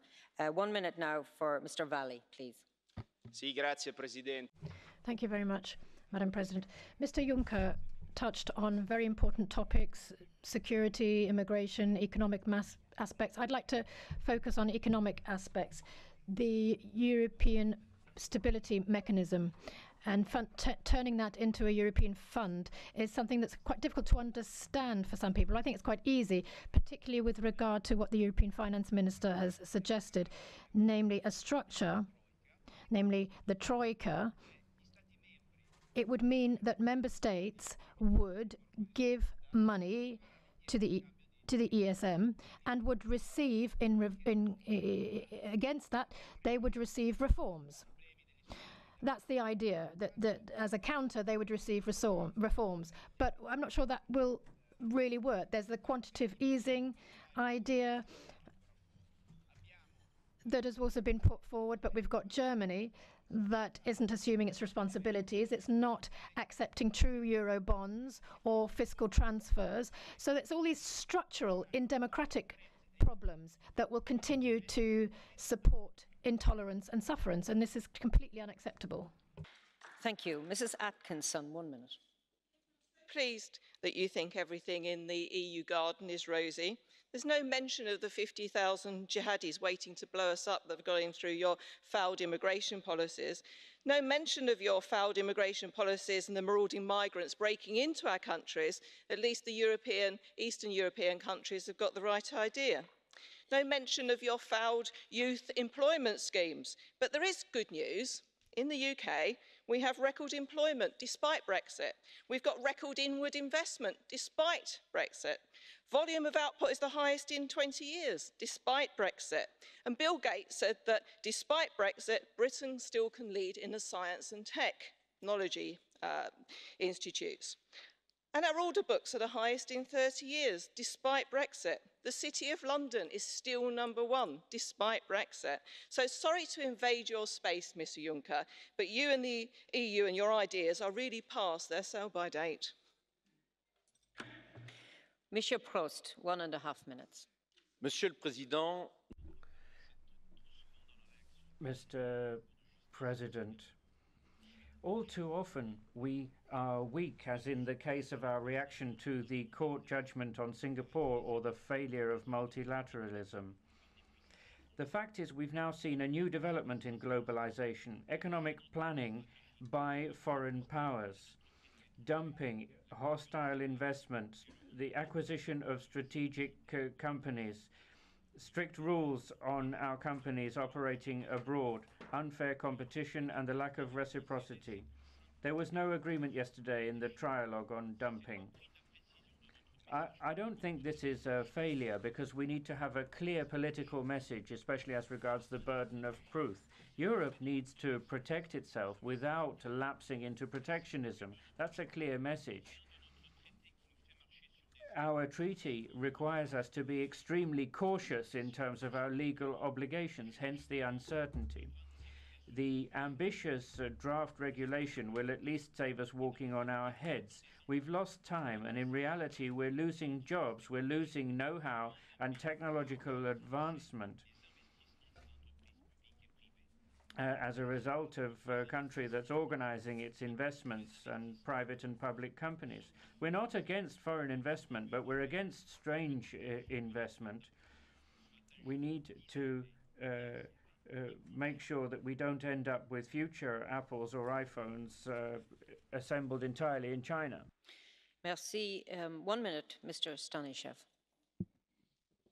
Thank you, Madam Chair, and thank you, President Juncker, for your speech. I know you are a deeply convinced European, and in your sixth scenario, I don't see Europe which is divided, or several-speed Europe, which is very positive. But at the same time, you know that people are tired of words and promises, and it's time for action from the Commission as well. And the strongest tool which you possess as a Commission is the project, the draft of your budget for the next multi-annual financial framework. We should stop thinking how to reduce the European budget, but look for own resources. We should really focus on political priorities. And the major priority is how to move from Europe of divergence, inequalities, towards Europe of convergence and strong economic growth and social justice. I expected, frankly speaking, stronger social dimension. We really need a European social action plan today in order to regain trust. Thank you very much. 1.5 minutes, Mr. González Pons. Vientos favorables, señor. Well, favourable winds, that's true, Mr. Juncker. We've left behind the euro crisis, and now we've got to also move this positive atmosphere onto social protection and works. I liked what you said about the rule of law and equality. Sometimes it seems in Europe that it's more important to us to solve the financial crisis than the political and social crisis that we face. Here we talked about Brexit as if it were just, going to be another free trade association. Actually, starting from this, it isn't just about European Union defending the idea of Europe. What we've got to do after Brexit, we have to see that there will in fact be two different Europes inside our continent. I share your points of view when it comes to the role of courts as regards the European Court and national courts. This is in fact one of the very founding reasons of the European Union. There are countries that are attacking the separation of power, and that's what's happening in a region, in fact in my country, where nationalism is now attacking the constitution. Nationalism is expanding just like a virus.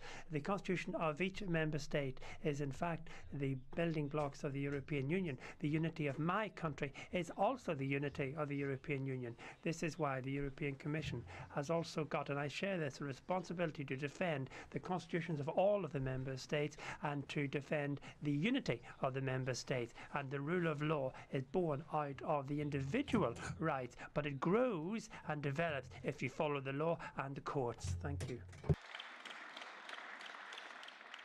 Thank you. 1 minute, Madame Thomas.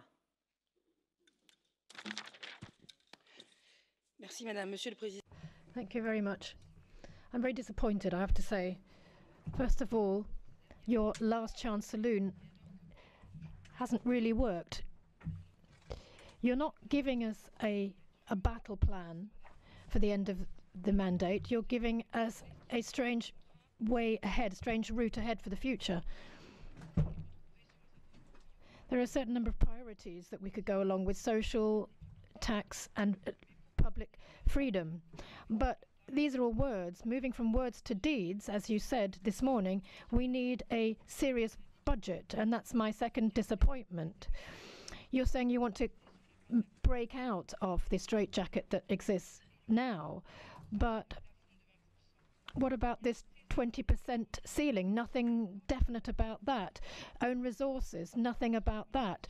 Multinational taxes, nothing there either. Fiscal justice is something that we really need to focus on, and that hasn't happened. So I'm very disappointed as well about economic and monetary democracy. There are new prerogatives that we want. What we need is to ensure that we can choose economic ways forward and break out of austerity, but you haven't given us the chance to do that. Thank you. Madam Gardini, 1 minute, please. Thanks, Madam President. Mr. President, you've set out a model for the future of Europe, and I can share a lot of the things you've said, starting with the protection of Europe's strategic interests. Some analysts think that this is the most important geopolitical aspect of your whole speech. I want to say something about the reform of the Treaty of Dublin. That's a priority for our group, and it's unavoidable if we want to back European industry, starting with small and medium enterprises, youth unemployment. But let me just say one question in my brief remaining time. Europe needs more democracy, you've said, but you didn't say anything about that. This assembly, directly elected by our citizens, doesn't have legislative initiative rights. Don't you think that should be on the agenda? We need to get the wind in our sails, as you've said, and we can do that if citizens really see that they're at the heart of everything we do in Europe. Thank you, President. Thank you. 1 minute, Madam Garcia Perez. Thank you, Madam President. For years now, Europe has stopped being part and parcel of our dreams, and the idea of our project, which is equality, opportunities, has become something altogether different. Precarious jobs, austerity, economic crisis. Today, those of us who believe in the European project will agree that there are grounds for concern, that we need to move ahead with new policies for the European Union. The European social pillar must be a priority. It's simply not possible for a 21st century Europe to continue to have a working class that lives below the poverty line. Let's talk about the fight against climate change. Let's face up to the fight against terrorism, asylum and immigration policy. These are of fundamental importance. Thank you, Mr. Juncker, for mentioning the rule of law. Europe is a project based on democracy. Therefore, it's fundamental that we guarantee a respect for the constitutional order of each and every member state. There's no time to be wasted. We need to get on with it and tackle these changes. Diversity, dialogue, respect, cohesion. This is what defines Europe. Let's not allow anything or anybody changes this. Thank you. 1 minute, Mr. Sugar. I most welcome with the emphasis you placed on the idea of Europe, the community of values, Mr. Juncker, that the need to ensure freedom, equality and rule of law all over the EU, so that there would not be second-class citizens anymore in our integration project. Still, European citizens belonging to national, autochthonous or language minorities can be treated very differently depending on where they live. Only last week in Romania, the Hungarian minority language Catholic high school of Târgu Mureș ceased to exist because the systematic harassment of various authorities, where hundreds of minority language speaking children were at insecurity until the last moment about whether they would be able to attend their school again. What do the parents of these children who are interrogated by the Romanian Anti-Corruption Agency for enrolling their children in the school feel from the rule of law that the EU is supposed to guarantee them? The EU still has a long way to go to ensure its values and prevent discriminative practices. More than 60 million citizens expect acknowledgement of their existence by the EU institutions. Thank you. Mr. Weidenholzer, 1 minute. At the moment, we're in a curious situation in Europe. We've got Trump, we've got Brexit, but thanks to that, people are more positive about the EU. But it's not all good. We're a long way from having solved the migration issue. And the improvement that in the economy that you have mentioned isn't benefiting everybody. Parts of Austria, for example, aren't seeing that. And there's also more of a disparity now between East and West. Now, I'm happy to see Mr. Timmermans here taking a very clear line. The Commission is the custodian of the treaties and has to guarantee the fundamental rights as a result. But it's this openness to dialogue that I'm not seeing in those who are trying to benefit at the expense of Brussels. How to act against that? Well, Brussels has to be better, more democratic, and act in a more social way. And I think you've given us a good basis for that. Madam Vallee, 1 minute. Thank you, President. Congratulations for your strong messages in your State of the Union today.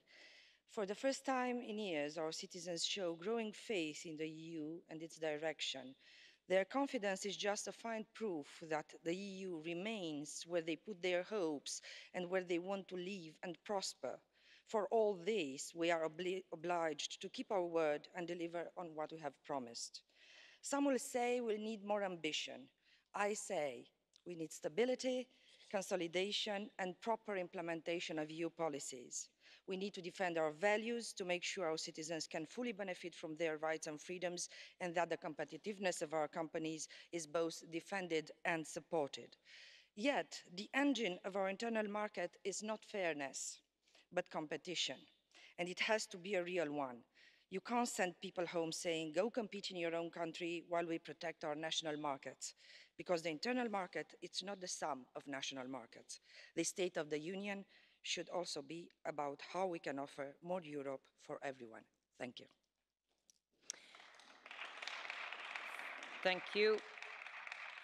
Madam Mosca, 1 minute. Grazie, Presidente.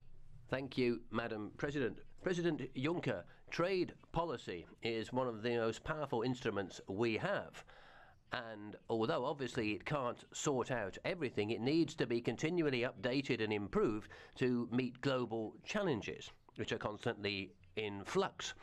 I was listening carefully to what you were saying, particularly about transparency, but I think we should really stress 3 points. First of all, trade is still a genuinely European policy, open, democratic, without sacrificing the need for us to pull together.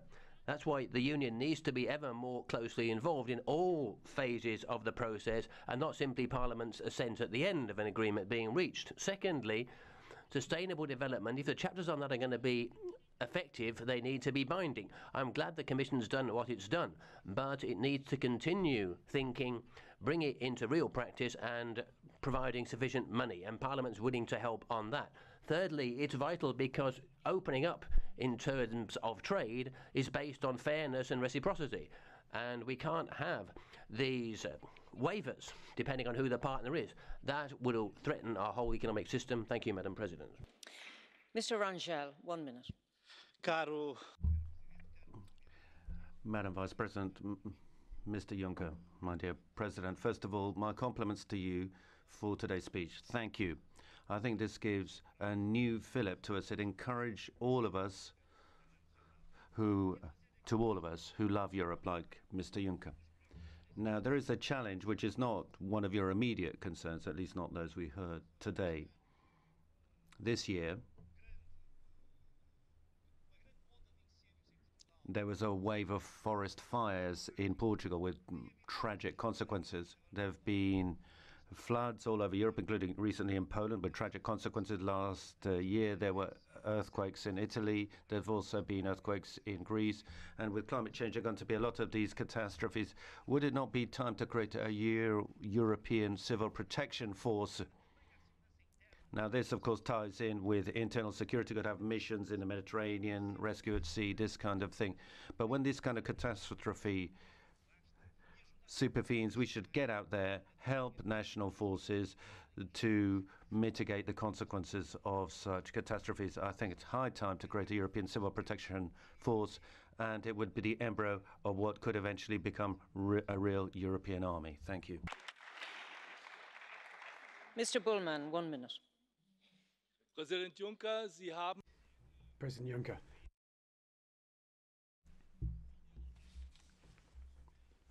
you've given a speech which meets up to your own expectations.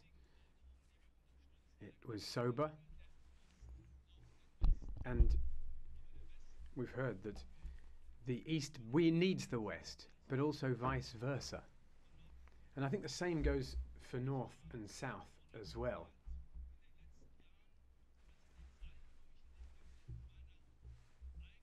I've never been quite as revolted as the time when I had to read in the German papers saying, if you want coal, sell us Corfu. I mean, this was quoted from stupid politicians. And I'm very glad that you never got dragged into that debate, but you stood up to it. I know that that's not the level at which you operate, but we can't say that economic policy in Europe depends on who's in government where. Whether there's a Greek haircut is a technical issue. It shouldn't depend on whether or not your political allies are in government in one country or not. We need a policy that can help the South to develop, but we need the South in this very difficult period the world's going through. Mr. Kovachev, 1 minute. Thank you, Madam President. I'm pleased with what you've told us, Mr. President. Now we need to achieve the goals that you've set. We need to be effective in the European Union because it'll be our fault if the European Union is ineffective. Next year, the EU needs to demonstrate that the promises to keep its citizens safe are going to be met.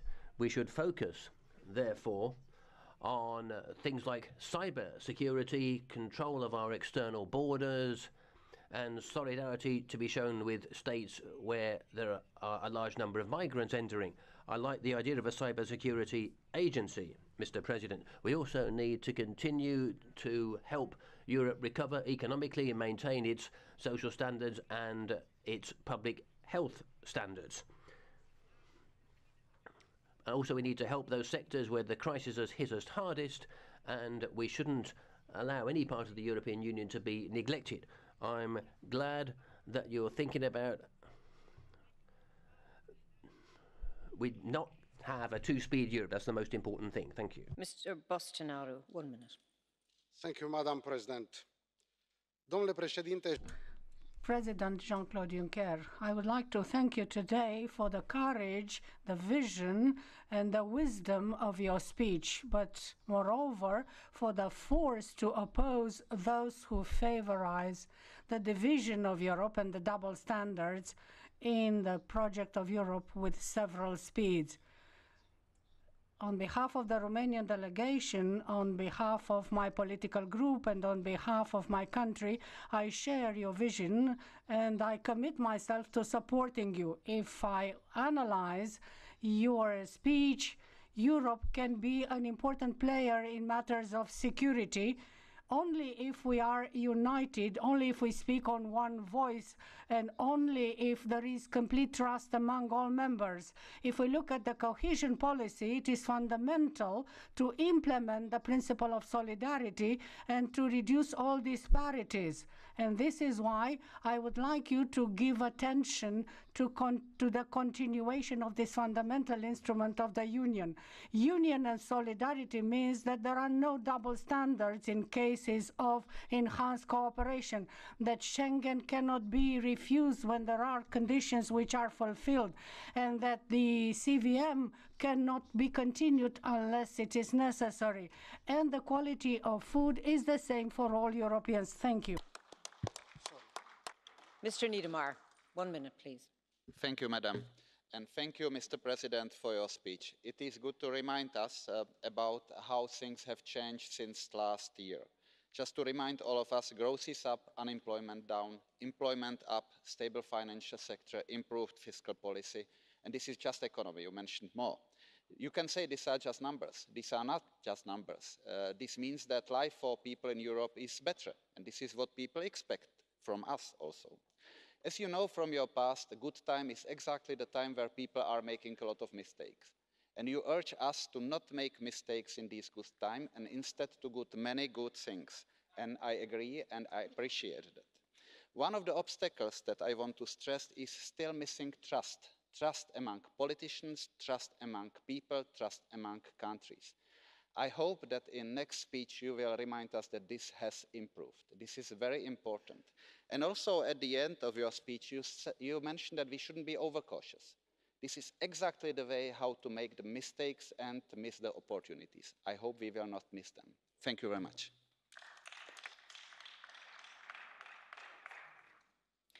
Thank you. 1 minute, Madam Van Bremt. Dank u wel, voorzitter. Commissievoorzitter Juncker. Thank you very much, Mr. President of the Commission. Your speech was optimistic. Perhaps not fully fledged optimism was expressed, but the general tone was optimistic. And it's something I think we can support with a fair degree of enthusiasm. Transparency, climate protection, the climate of industry, ensuring that there's more democracy. We completely agree. However, we were still left feeling that there could have been. We want a AAA on the social issues, 3 years discussion on social dumping and no results. Look, we need to ensure that everybody in Europe work in the same conditions and receive the same salary. There's got to be proper social security enshrined in European legislation, and we'll be measured on our action, particularly on social action. Thank you. Thank you. Madam Ulskog, 1 minute, please. Fru talman, herr Madam President, Mr. President of the Commission, thank you for what you've told us this morning, Mr. Juncker, and thank you for having talked about better standards for the labour market. These better standards will be crucial for the whole of the EU. We need to take positive measures here. Nothing divides us more than social dumping, which means that workers are set against workers and sell their labour as cheaply as possible. That's a disgrace for Europe, and there are many of us who are focusing our hopes on you to improve the situation. We need to have some kind of overseeing authority, but also legislation, a directive and legislation on the social market. That can't be done, the labour market, sorry, that can't be done from outside. We need a social protocol. Thank you. As you said on the Eurozone, we think you need to respect countries which don't want to take part, such as my own. That needs to be respected, that decision. Thank you, President. Colleagues, we now move to Catch the Eye, and I will disappoint more people than I will please. So with that remark, I will try and give the floor to as many as possible, but probably around 9 colleagues. So immediately, for 1 minute and very strictly, please, Madam Spiraki. Thank you, Madam President. President Juncker, the citizens are waiting for us directly to show we don't like populism and extremism in Europe. We need to come up with rational, correct solutions. We can't, it seems, provide well-being for everybody. We need to make sure, however, that we encourage our citizens and reward as many of them as we can. We need to keep Europe safe from terrorism, and we need to have a European information service which will help that goal. We have large numbers of migrants, and member states need to look to their own responsibilities here and need to be sanctioned if they don't. The Greeks and the Italians are facing the brunt of this crisis, Mr. President, and we need to make sure that cuts in the budget for things like research don't hamper the situation still further. Thank you. Aguilar. Madam President, President Juncker, in your home straight, you've given us your longest speech with the most intentions. We want actual solutions, legal ways in, not just this blue card for selective immigration. We want humanitarian visas, decent jobs for young people, fight against poverty, particularly child poverty, fight against inequality, tackling fraud and tax havens. We've seen all of this in the Panama Committee. But above it, it's all about rule of law. Ignoring court rulings is being in breach of the law. It's a crime, and that can happen in Hungary, in Poland, and Catalonia. Anyway, it's a negation of Europe. We're about the rule of law. Thank you. 1 minute, Mr. Marias.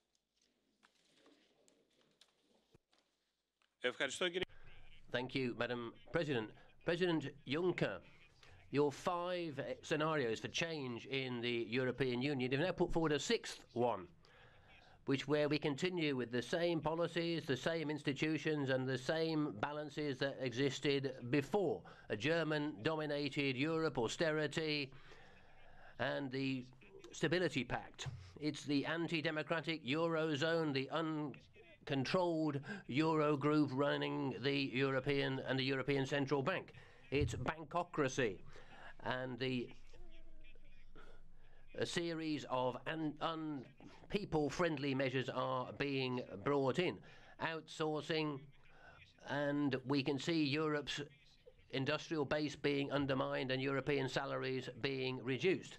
So Europe of unemployment and marginalisation of young people. And this, of course, has been worsened by 1 million migrants and illegal migrants. What we need to do is combat unemployment and poverty, and we can't do it by failing to deal with the huge migrant flows which are existing at the moment.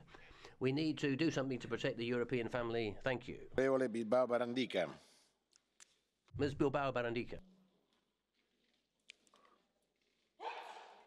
Señor Juncker, como puede...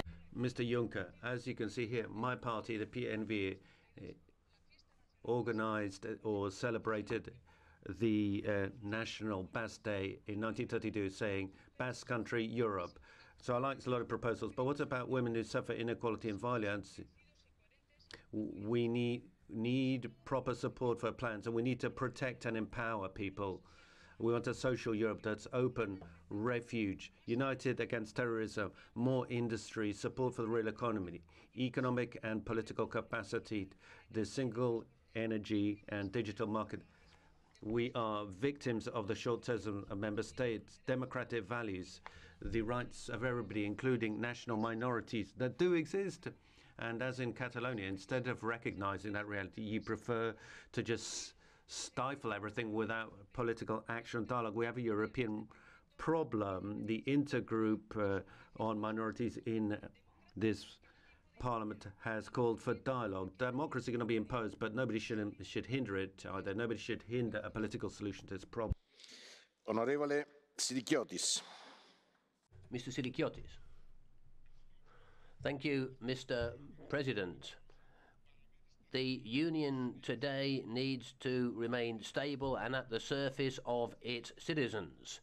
We need to make sure that there are plans to increase unemployment and improve labour conditions, particularly in those countries which are living under memoranda. But you're just offering the same thing again, keeping the regional imbalances and unfairnesses in place, Mr. President. We still have poverty pockets in Europe. What we need to do is not spend money willy-nilly in the defence fund. We need to make sure that there's real economic growth on Europe.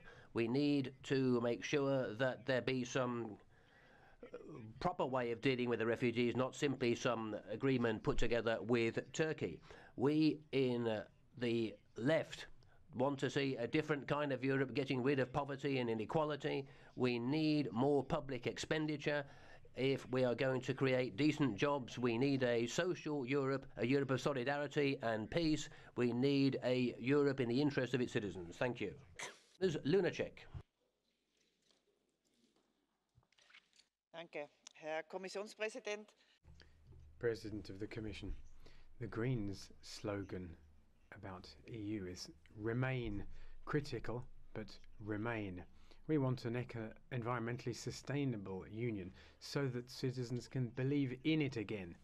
Cosmetic changes are simply not enough. You've made a few interesting suggestions, but when it comes to trade, it's still the interests of the big companies that are being put to the fore.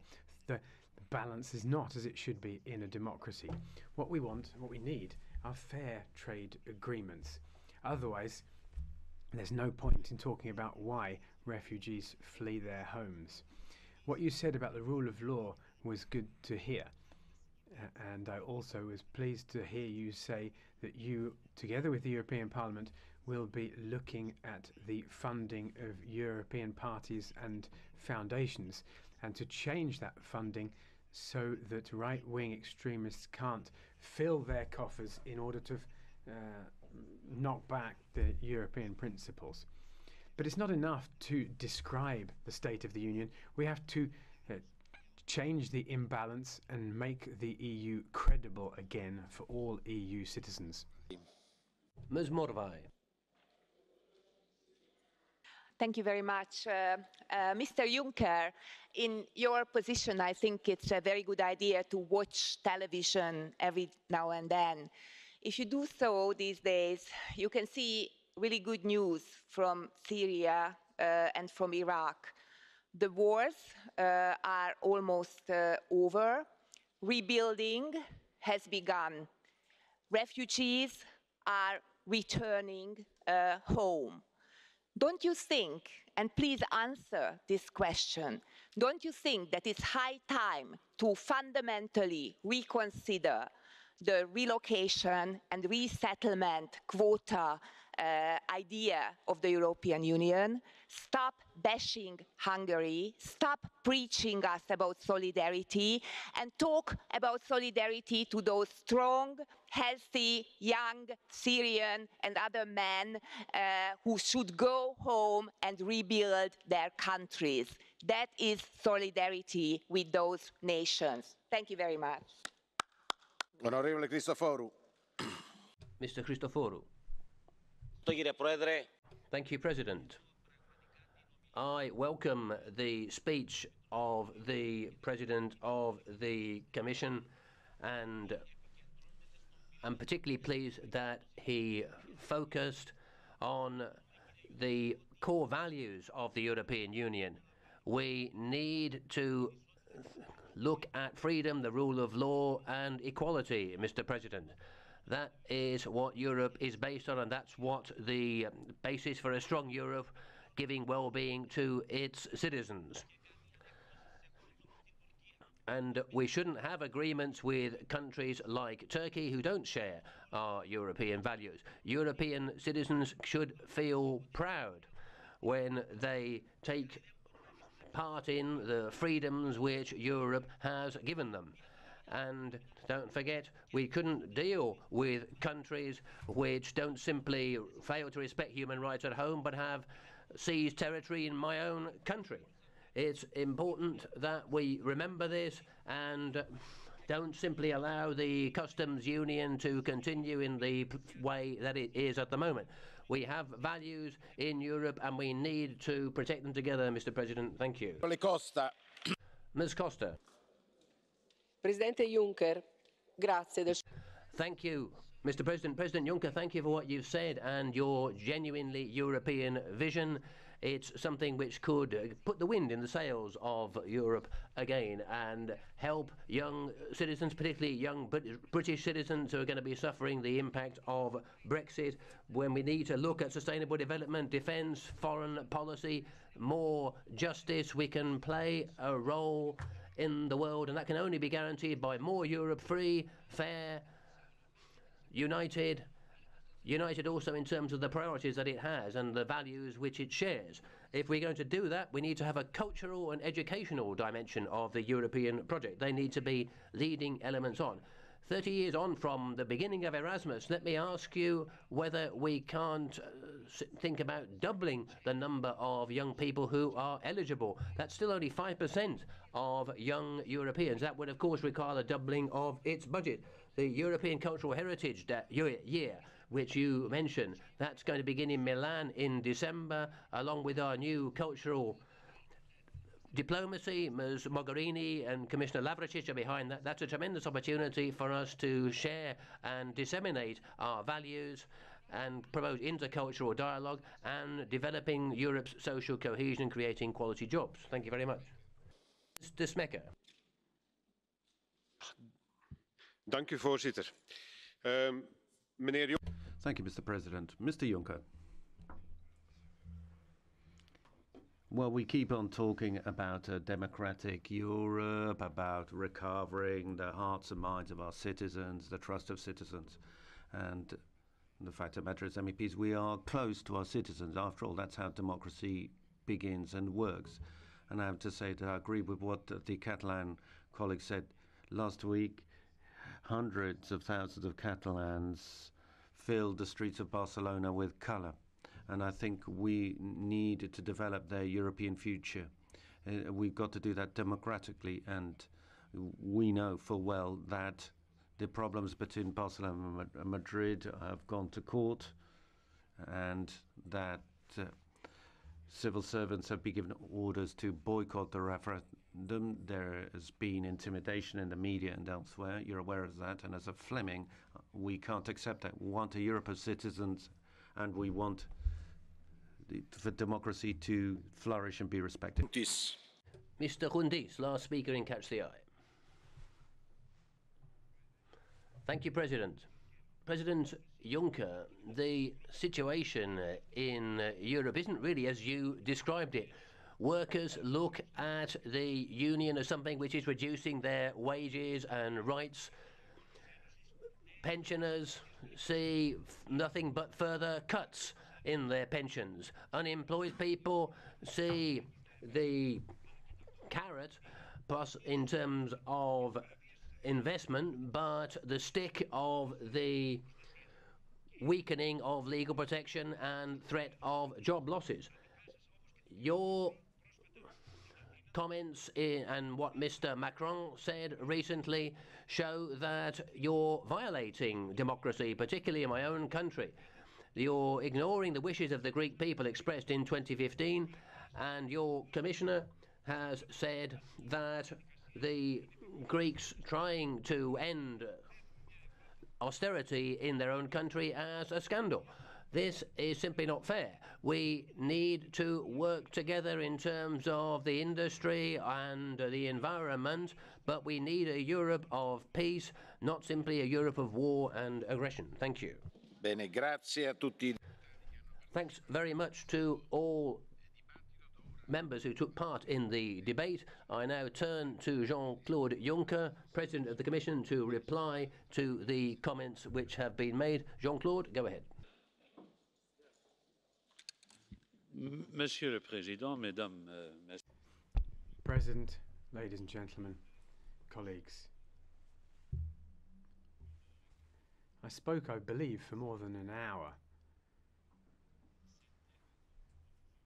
It was no mean feat for you. It was even more difficult for me because I have a rather painful sciatica.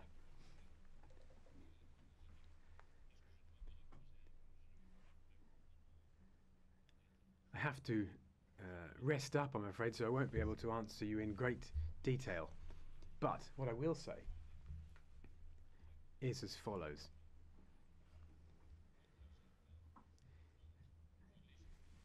The Commission, where it's already taken initiatives, it will continue to work towards making legislation.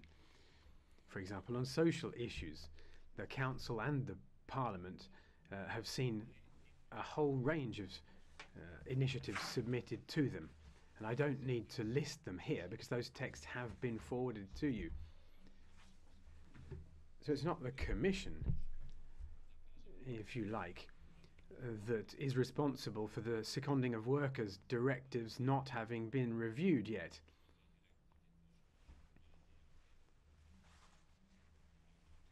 And indeed, I think the same would apply to a number of other proposals.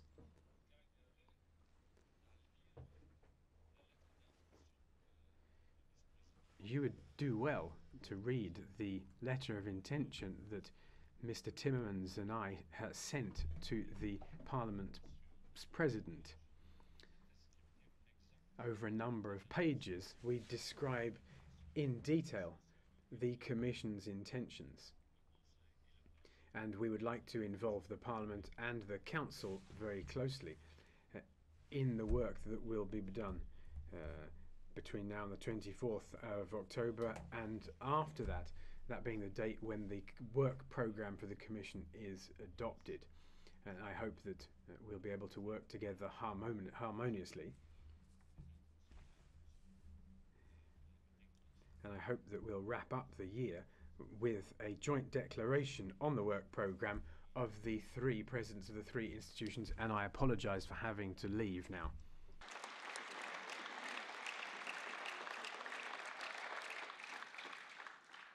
Grazie Jean-Claude, ti possiamo... Thank you, Jean-Claude. We can send a doctor round, if you like, who can take care of you so that you can always be at full strength and answer all of the questions that we have. I'd also like to thank Vice President Mogherini for the extreme endurance that she showed in plenary yesterday. Now the final round of speeches, ladies and gentlemen, and the first speaker is Mr. Synadinos. Thank you, President. I listened to what you said, Mr. Juncker, very carefully.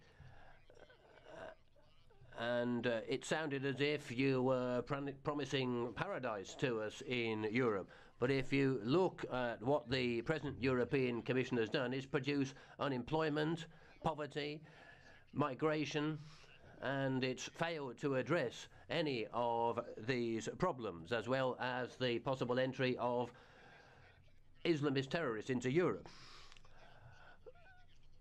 We need to have a more people-centred approach to Europe.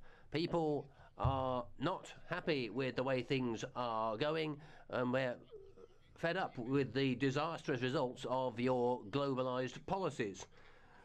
We have democratically elected governments in Poland and Hungary, and they are governing in the interests of their people. The Greeks, the Poles, the Hungarians, including the Brits who voted to leave the European Union, don't want more or less Europe. They want a more democratic Europe, a safer Europe, and one that respects national sovereignty and respects other member states. Thank you.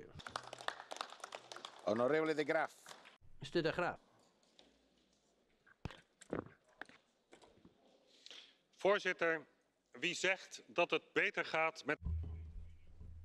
Mr. President, some seem to be saying that things are getting better in the European Union. They're closing their eyes or living in Never Never land.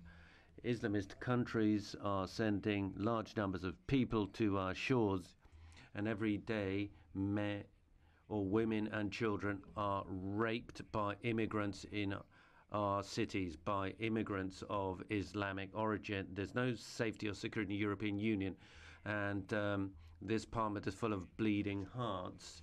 You're still closing your eyes to the dangers of Islam. And you're spending millions for the Coast Guard and defending our borders, and it's not enough. There's a problem of debt, there's a problem of unemployment, and the European Union is losing market share internationally. So things aren't going great in the European Union. In the interim, the UK has taken to a lifeboat and left the Titanic. Eastern countries are engaging in, and countries near us are engaging in all sorts of dictatorial acts and witch hunts, social failure, economic failure, security fit. Mr. Juncker has done a runner, so really stop with this electoral propaganda and just stop this project, which has just been a failure. Mr. Paxas. Pone pirmininke, prasidėjus antram pasauliniam karui Britų parlamentaras Leo Emery. Thank you, President. After the Second World War, the British MP Leon Emery criticised the British government and said that Mr. Chamberlain had crumbled.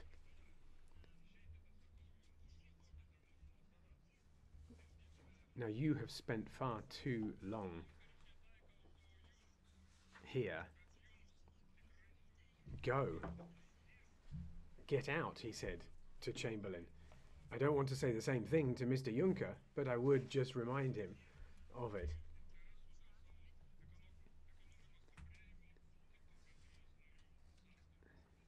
Those who had tried to teach lessons to the countries of Eastern Europe should stop. Now, I myself am not much of a seaman, but I don't think one can rely on the wind to reach top speed.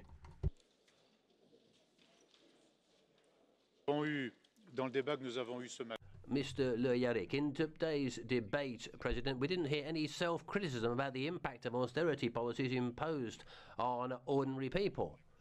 And there's no way you can move forward without a new social project. Secondly, we've heard a lot about democracy, but I think that the combination of a single president in the Commission and the Council, we don't know who's going to appoint this person, and transforming the Stability Pact into a European Monetary Fund, when we know how the IMF works, the International Monetary Fund, is a very worrying development, because we're going to see simultaneous centralisation of power and stricter oversight of member states' budgets, so there'll be more austerity. There's nothing good to come from that quarter, and the idea of that being a more democratic Europe is simply not correct. Thank you. Mr. Verhofstadt. Can I just say to Mr. Lear, the most important thing is that we ourselves can choose our leaders at a European level. We can choose our national leaders. That's the most important point. And I hope that the GUI will support the idea of transnational lists, which will express this dream. Will have the ability to decide who leads Europe. I have only two conclusions, President. Mr. de Graaf says it goes bad with the European Union. I think it goes bad with the populists and the nationalists in the European Union. He makes a mistake. Problems are in his movement for the moment, not with the European Union. He's even saying that, there is no increase, for example, in the number of jobs. Well, everybody knows that there is an increase in the numbers of jobs in the European Union.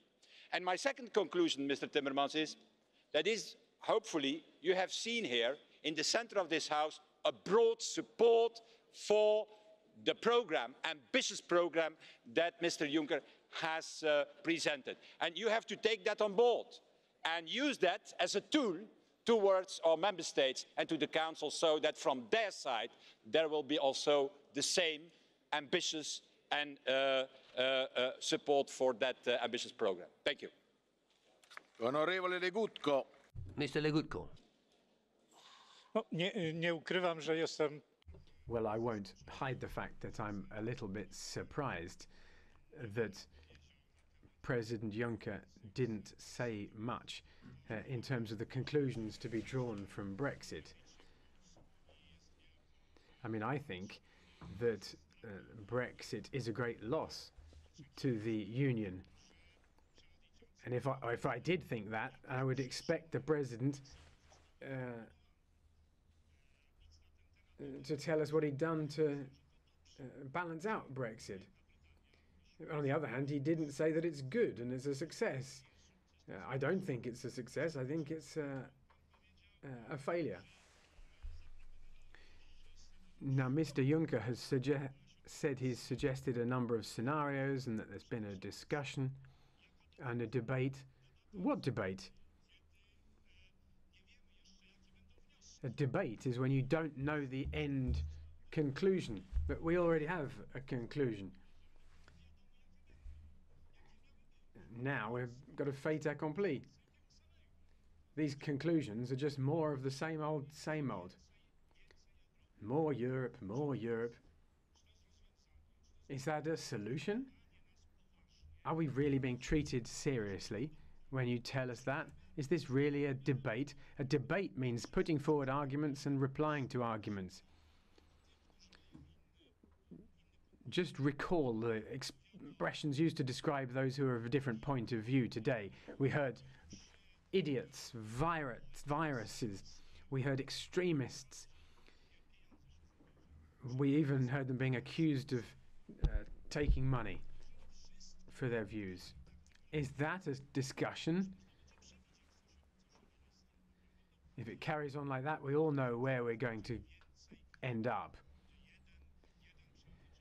More Europe, one president, one minister to do this.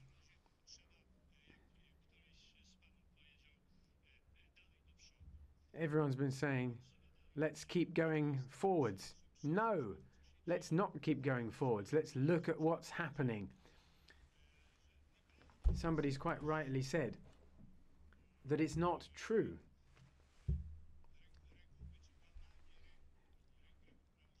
That breaking rules only applies to them others. It happens here too. It happens within the EU. Rules are criminally contravened by institutions of the EU, including the European Commission, which also itself breaks rules.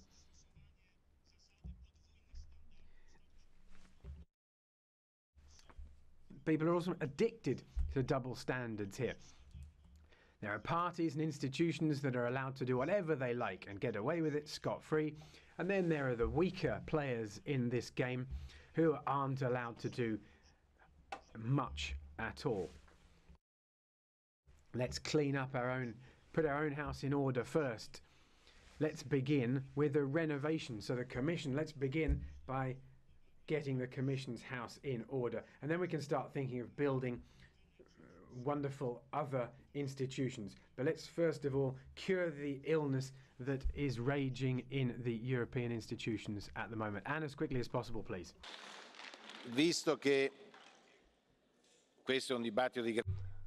Given the importance of this debate, colleagues, and that we have been flexible in terms of speaking time in the debate, theoretically the Greens have used up all of their available time, but if Ska Keller or Mr. Lambrecht want to say something for 1 minute, I'll give them the floor. Oui, je reçois une minute gratuite. C'est le jour des... I wasn't even up to date of how it was looking. My account. That's very kind of you, President. Mr. Timmermans has stayed around. That's no bad thing. Mr. Timmermans, I've listened to what your boss has to say. I know what he wants to do. He's saying about that there'll be a Europe with no second-class citizens, right? But today, some of our citizens have to keep on eating products which you don't want to ban because of better regulation. There are high rises on fire that have been on fire like in the UK, because we don't want to do anything about anti-retard or fire retardants, and national standards are good enough. So simply, quite simply, I would ask the Commission to make a gesture and heed the words of your boss. Thank you. Ora la parola all'onorevole Gianni Pittella. Now, Gianni Pittella for the S&D Group. Thank you, President. I believe that a Europe which works is in the interest of its citizens. A Europe that doesn't work properly runs counter to those interests and simply increases citizens' disaffection. Let's be honest, there are forces in Europe and in this House which are working so that Europe doesn't work properly, so as to gain from this back home. It's the exact opposite of what we want. We want a visionary project for Europe, a Europe that works and responds to the problems of its citizens.